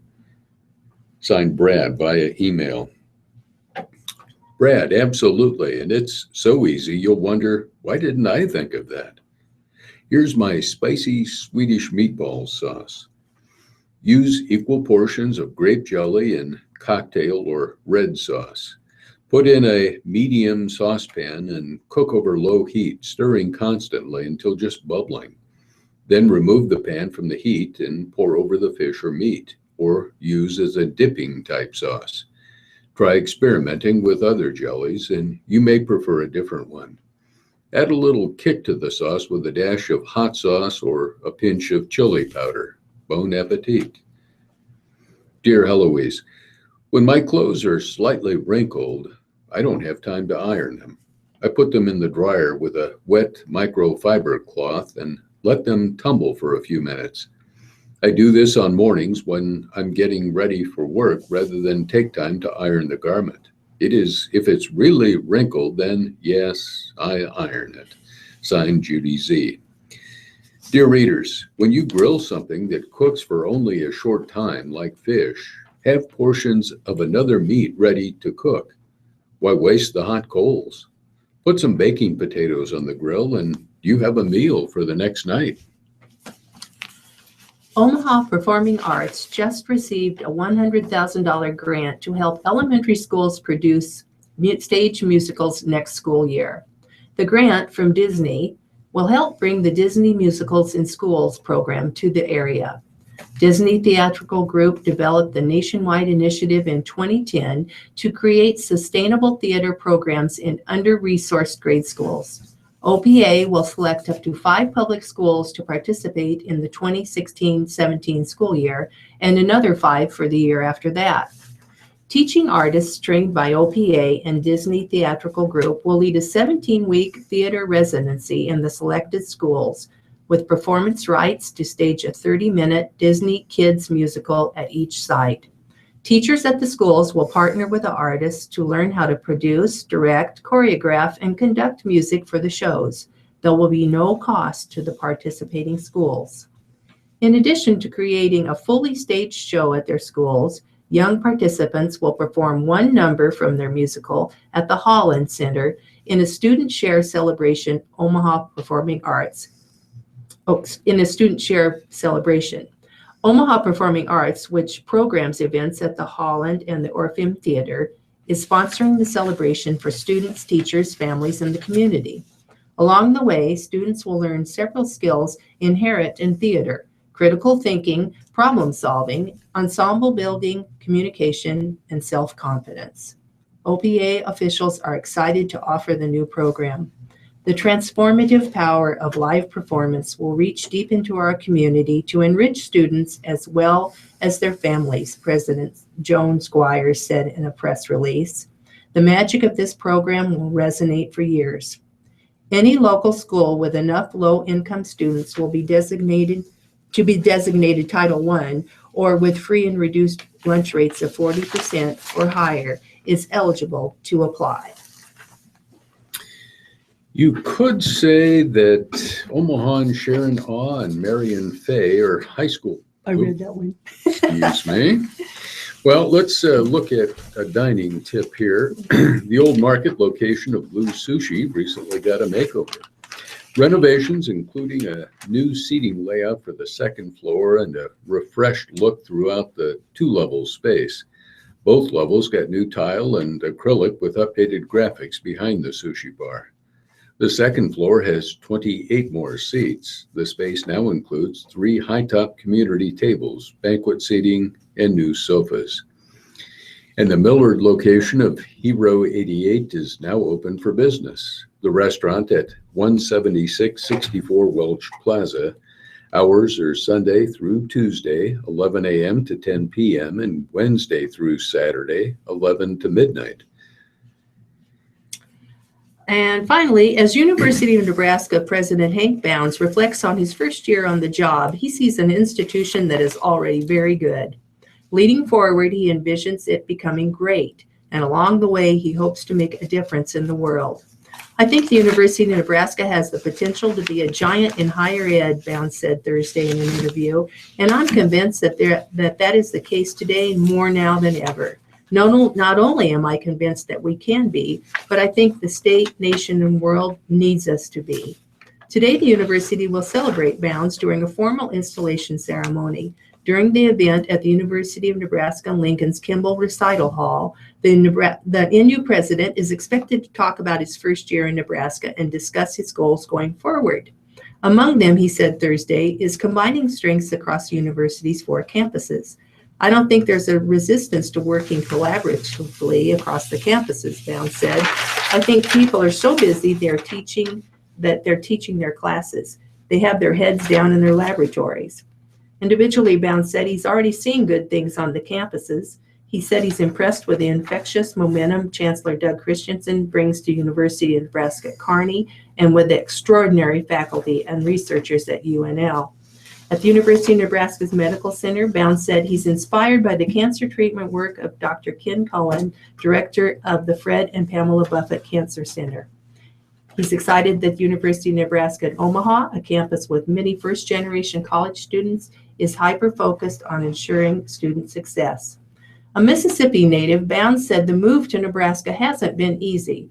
He joined NU last April. The first week on the job, he took a 1,500-mile-long tour of the state to talk to researchers, members of the business community, and students.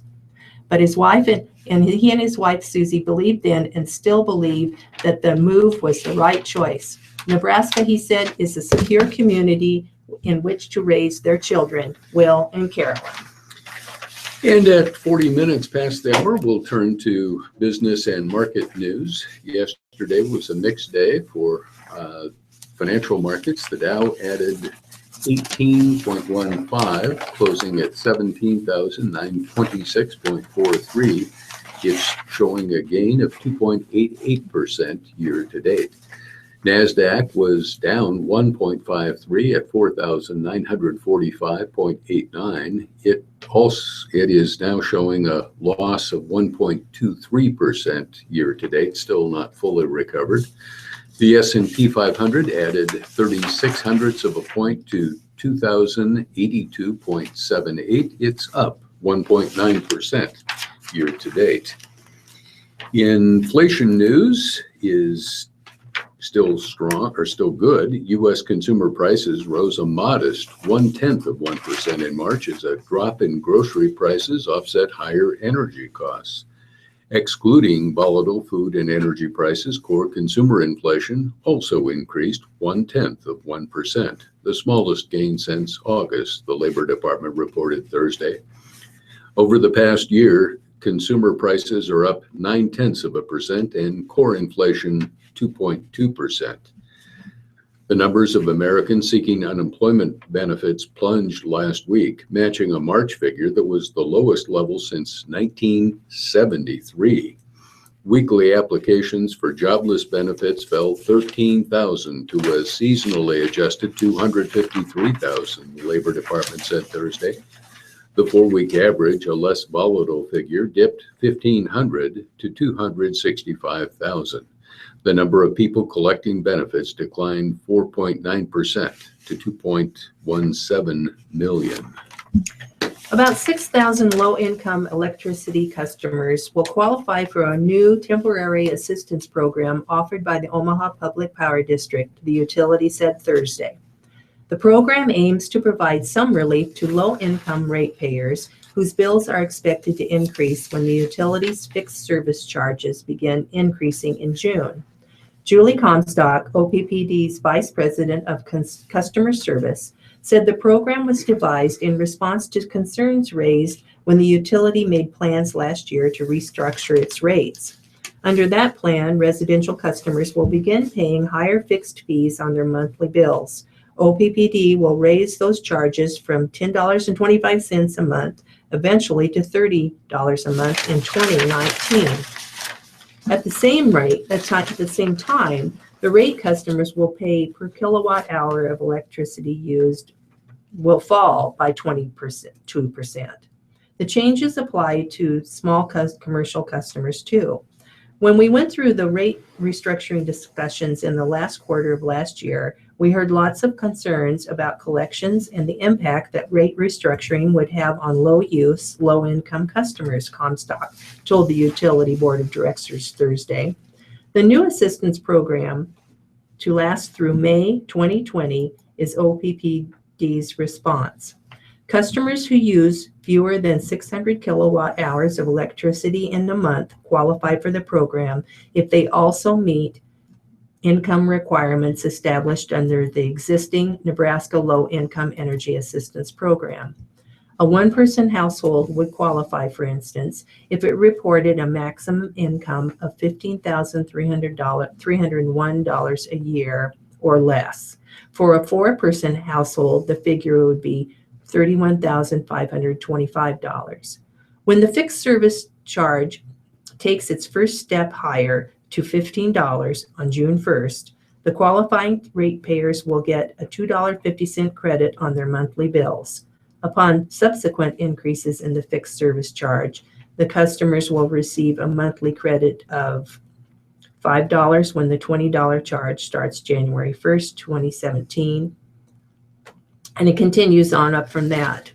About 6,000 ratepayers qualify for the program, or less than 2% of OPPD's 319,501 residential customers.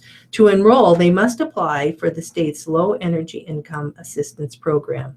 The rate restructuring plan is designed to help the utility better balance its cost to deliver electricity amid falling demand. But critics have said it poses an unfair burden on low-income customers. 6 in 10 of those will see higher monthly bills come June, according to the utility's research. Nebraska should experience rapid economic growth this summer, the University of Nebraska-Lincoln's Bureau of Business Research said Thursday.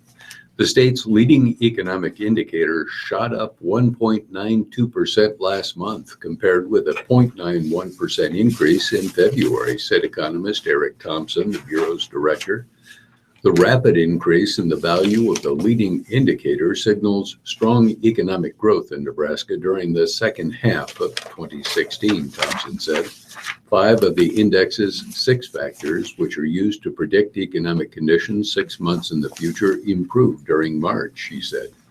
Airline passenger counts and manufacturing hours were up. Building permits for single-family homes increased. Statewide businesses predicted growth in sales and employment during the next 6 months. And for a second consecutive month, the value of the U.S. dollar dropped during March. The continuing decline boosts the competitiveness of Nebraska firms that are in the running with some non-U.S. companies for sales. The combination of a declining U.S. dollar and strong business expectations suggests strength in both the industrial and service sectors of the state economy, Thompson said. On the downside, initial claims for unemployment insurance increased slightly last month. The index is produced monthly by faculty and students in the economics department at the Bureau of Business Research in UNL's College of Business Administration. And now it's time for sports. Before taking the microphone Thursday night as the keynote speaker for this year's Jet Award banquet, Joe Washington had time to reminisce about an old rivalry. The banquet was at Metropolitan Community College, and Washington was there along with Greg Pruitt, another former Sooner running back who took part in the Nebraska-Oklahoma football showdowns in the early 1970s. Former Huskers Rich Glover and Johnny Rogers were on hand also. It's always been an unbelievable rivalry. I watched it as a kid when Greg Pruitt and Johnny Rogers teed off against each other in the game of the century, said Washington, who played for OU from 1972 to 1975. They were fierce battles. I enjoyed the competitiveness, the attitude. You knew they were going to get after you, and you were going to get after them. It's been a mutual respect for years. And Washington, who had been director of Oklahoma's Letterman Association since 2007, is glad to see the rivalry being renewed in the near future. Nebraska will play at Oklahoma during the 2021 season, while the Sooners travel to Lincoln in 2022. You have to make sure it's brought back in some shape or form, said Washington, who is still second on Oklahoma's career rushing list with 4,071 yards. The athletic departments have to do something to preserve it. If you don't, no one's going to be around to remember it.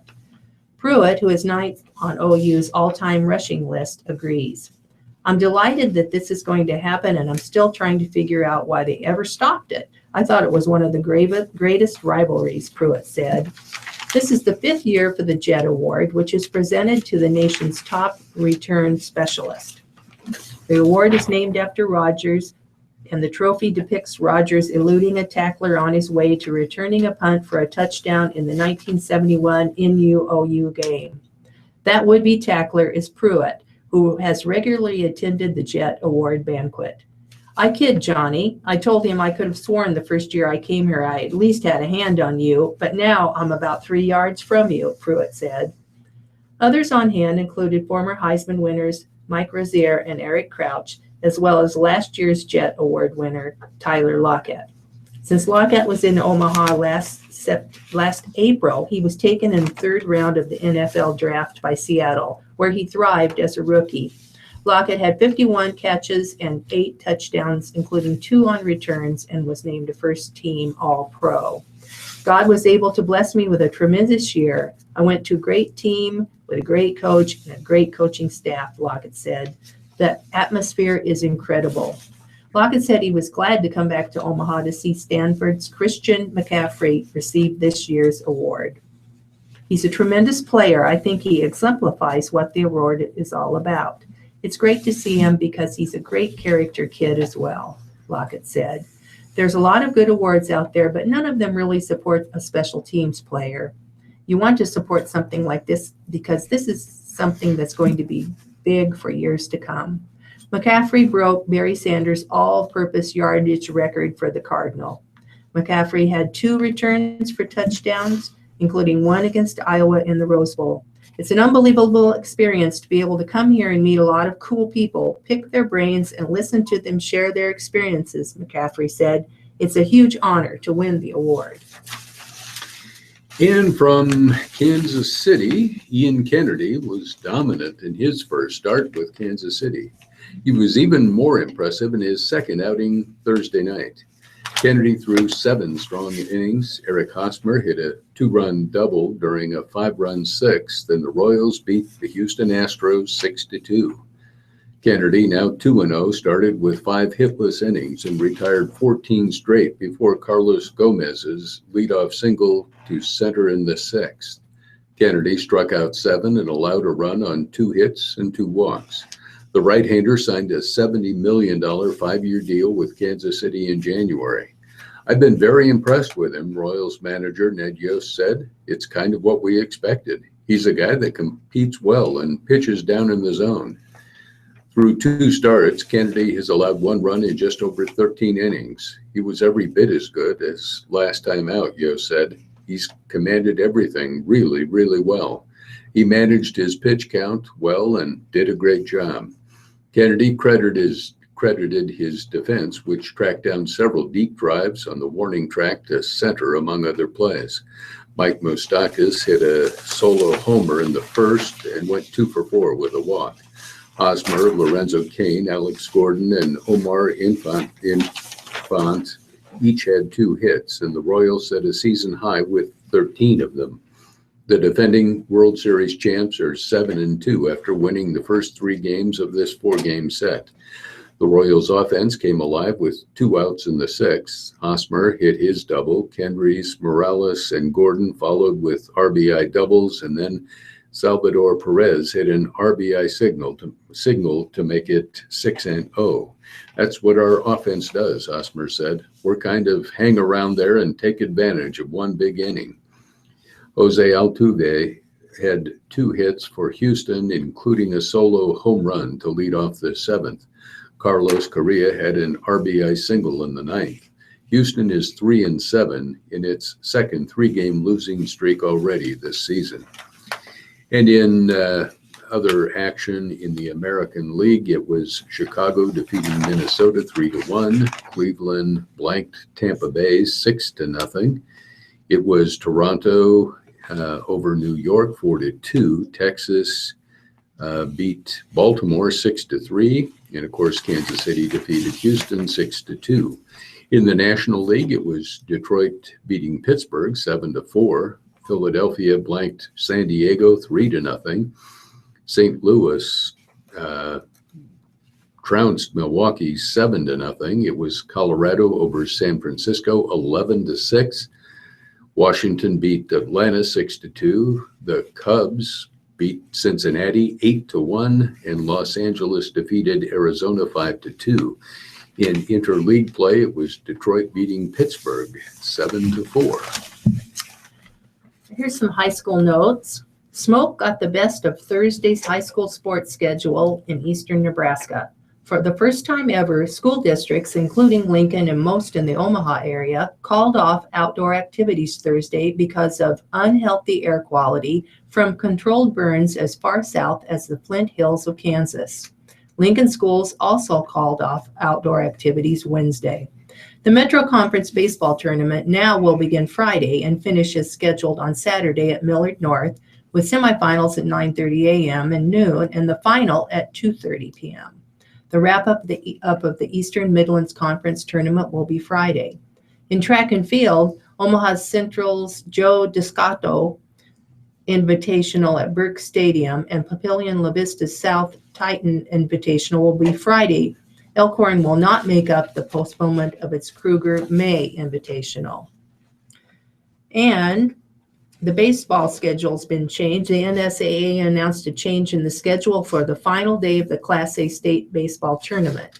The start time of the first game, May 19th, remains at 10 a.m. in Lincoln's Haymarket Park. But if a second game is needed to determine the champion, it will be played at Sherman Field at 2 p.m.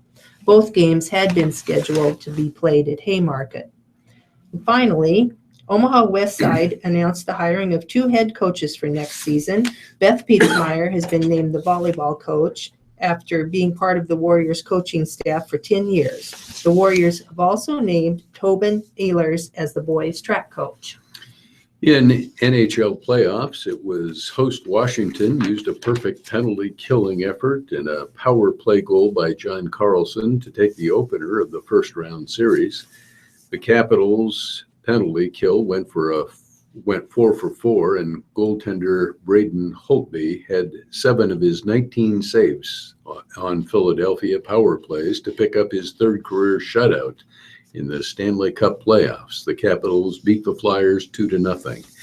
It was the Islanders edging the Panthers 5-4. John Tavares had a goal and 2 assists, including one that set up Kyle Poso's go-ahead goal early in the 3rd period, and visiting New York rallied to take game 1 of the series. Tom Greiss survived a shaky beginning and made 42 saves for the Islanders in his first playoff start. It was the Stars defeating the Wild 4-0. Jamie Benn had a goal and 2 assists, and Kerry Lenton stopped 22 shots for his 2nd career playoff shutout to lead host Dallas. And Boston is sticking with coach Claude Julien for another season, despite missing the playoffs 2 years in a row. General manager Don Sweeney said Julien is the right coach to guide the team through a bumpy transition. Eagle Raceway will open its season Friday and Saturday night with the annual Icebreaker. The feature class will be the A-Mods, which will run complete programs both nights, with Friday's program paying $1,000 to win and Saturday's feature paying $2,000 to win. Beatrice Johnny the Jet Satoff, one of Nebraska's racing legends, will be on hand to help kick off the season. In addition to being the defending Eagle A-Mod season champion and multiple-time track champion, the Jet has 4 IMCA National Modified titles. You might say Satoff grew up around Eagle Raceway. I remember back when I was 14 years old and Ken Pardee owned the track and my dad promoted Eagle one year, Satoff said. I drove the road grader and helped prepare the track. Later, Satoff raced late models at Eagle. They had a race called Run What You Brung one year, which allowed cars with wings, etc., Satoff said. I think I ran 2nd in points at Eagle in the late models a couple of times. Later, Satoff switched to racing modifieds and won many area track championships, as well as his 4 national championships.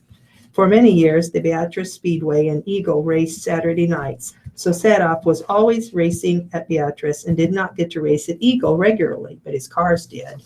I think Jet Mods, for so many years, Jet Racing, owned by Satoff, has built race cars, have won the A-Mod Track Championship at Eagle most every year for the last 10 or 12 years, he said.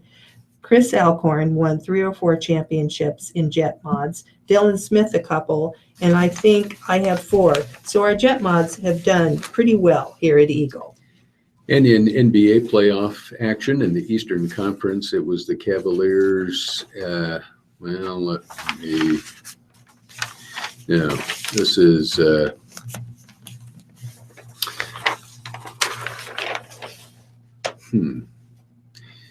Cavaliers versus number 8 Pistons. Storyline is this the year. LeBron James carried the Cavaliers to the finals last season, even while losing Kyle Love and Kyrie Irving along the way, and wound up falling to Golden State in another ultimately futile attempt to end Cleveland's half-century title drought.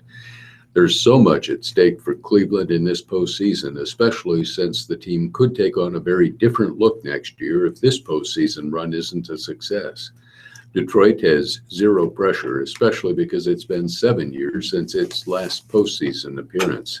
The Pistons did not win the season series between the teams 3-1. It is top of the hour, so time for us to make way for other programming on the Radio Talking Book Network. I'm Ralph Morocco. It's been a pleasure to read for you. And I'm Bev Leidick, and we'll see you again soon. Thank you very much, Ralph Morocco and Bev Leidick, for being from today. Did you be breaking Grammys for the red nose?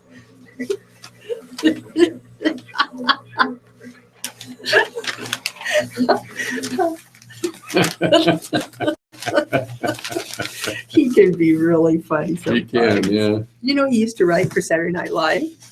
No, I did not know that. Mm-hmm. Oh, my. Yeah. I like the one about the hot dogs. Yeah. First time the hot dogs have been hot. Oh, boy.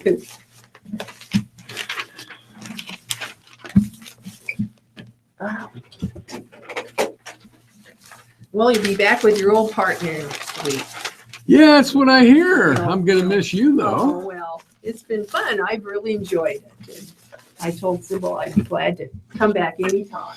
Well, we will probably need the help because I'm going to take about 6 weeks off to staff Boy Scout camp Oh, starting June 5th until toward the end of July. and you So, will be at camp all that time? mm, Camping camp?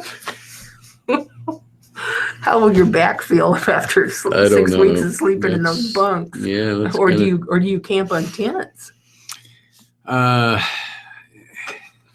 think it will be a platform tent is pretty much what they Well, provide. you should win an award. You should get a special badge for that. I'm sure I will. How old are your scouts? Do you have all ages? No, well, I'm actually going to help staff the trading post and maybe one other activity out there. So, yeah, it'll be kids from 11 to 18. Is the trading post a store?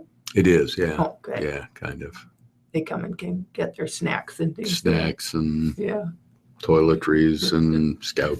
Where's the scout Gears. camp at? Camp Cedars, which is not very far from Fremont. Mhm, mhm. Cedar Bluff is Mhm. technically the I know where that address. one but, is. I've been out there and done stories out there for, Okay. for other things, Yeah, other events. if you worked at the Yeah, Fremont it was nice. Tribune, Nice camp. It is a very nice Mhm. camp. Oh boy, 6 weeks. So you're going to be, well, I think Sybil's got somebody lined up. So, She probably doesn't because I haven't told her. oh, well, I know what I'm thinking. She's got somebody signed up for, she had a bad spot a Friday night, which is not a good time for a lot of people. Yeah. I think she got it filled though. So Okay. we'll go tell her and tell her I'll take your spot. Okay, all right. When is it? I start, I think, June 5th Uh-huh. and pretty much through July. Oh man, that's So, a haul. yeah. Well, good though. It's well worth it. I'm Yeah, sure. it should be. Yeah.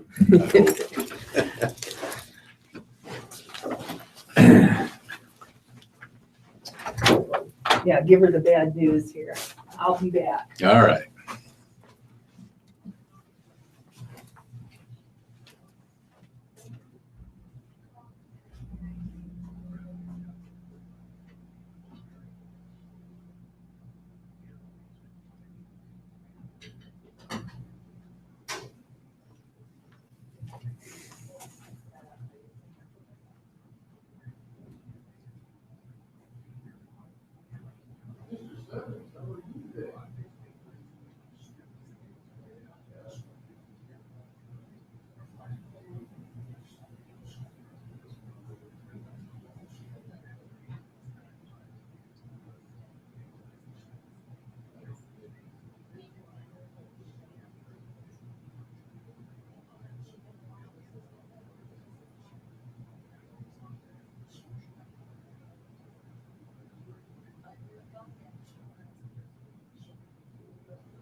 Well, then don't you hold back. How about you, Paul? Well, would you like something? Okay. Tony, Bill has been sent over. Okay, would you like this light? Okay. All right.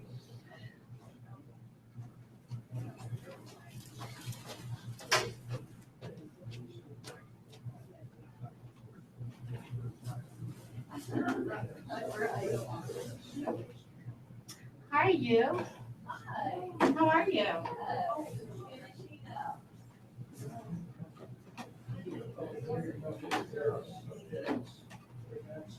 Is it a volunteer poster? Yeah. I haven't noticed. Maybe it's been there all this time. Don't worry about it. You know who does a lot of art like that?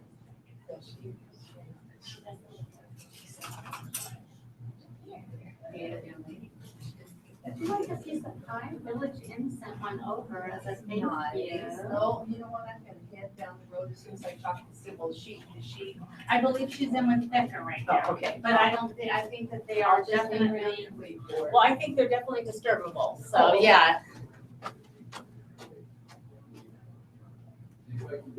Quick.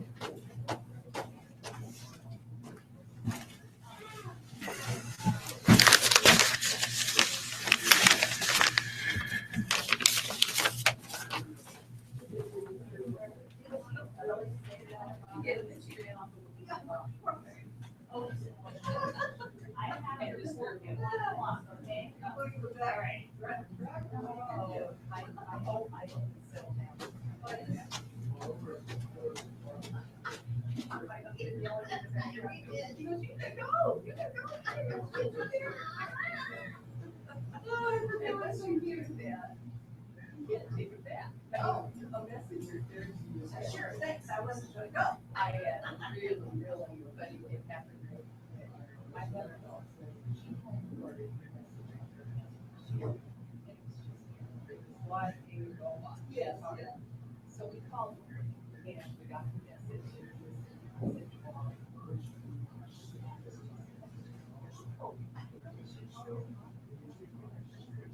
And then she realized we had recorded and it was, I go to town and she was like 7 miles away. Trying to get her, she wasn't home still. You did it, you erased it. Oh, you chickens.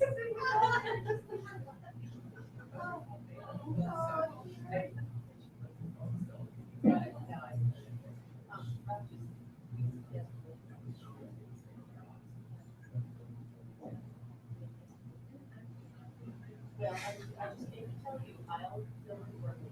Oh, where? So, yeah, that's what it is. I want it. Oh, yes. So, if you want me to send this Friday, it's working out. You're such a good truck driver. So, anyway. Oh, you get with grocery shopping. And I look right away because I'm like, oh, she's. I am that, that gullible within the office.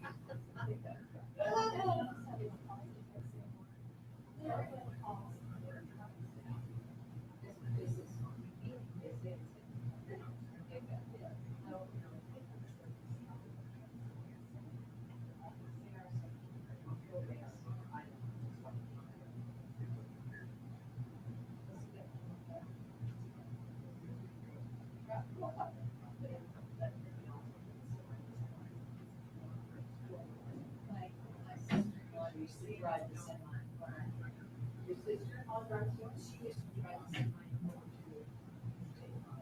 Yeah. Oh, my goodness. This is a little tiny one. Yeah, he said, start. Sorry, yeah, even here on the street, they were,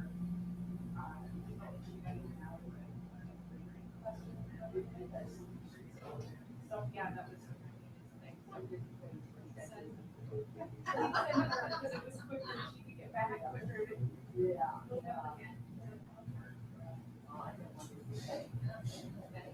We have good friends that are interstate drivers.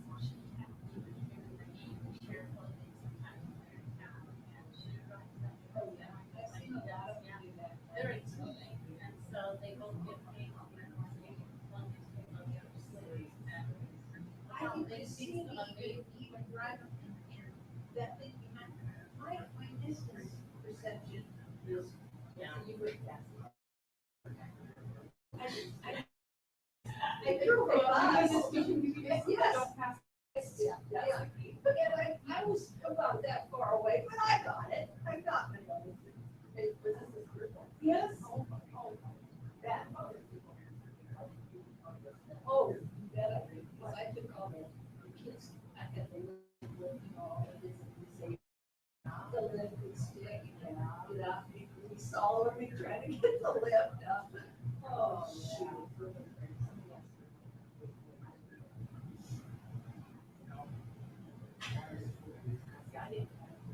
Yeah, I just got, with the horrible dogs. And I'm very scared. Oh, I get you. Okay,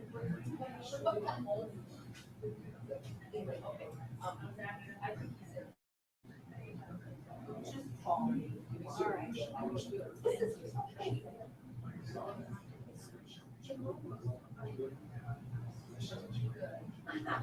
Yeah, I like this.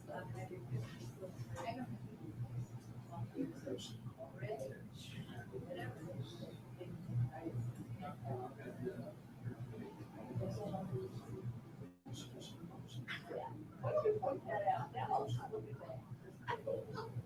This is wrong. It's really wrong in so many ways. Are you an artist too? I kind of, but these two are, this one is Sue that works here. They're the artists, yeah. I used to sketch a lot, but I don't do it very much anymore. Well, you will someday. I hope.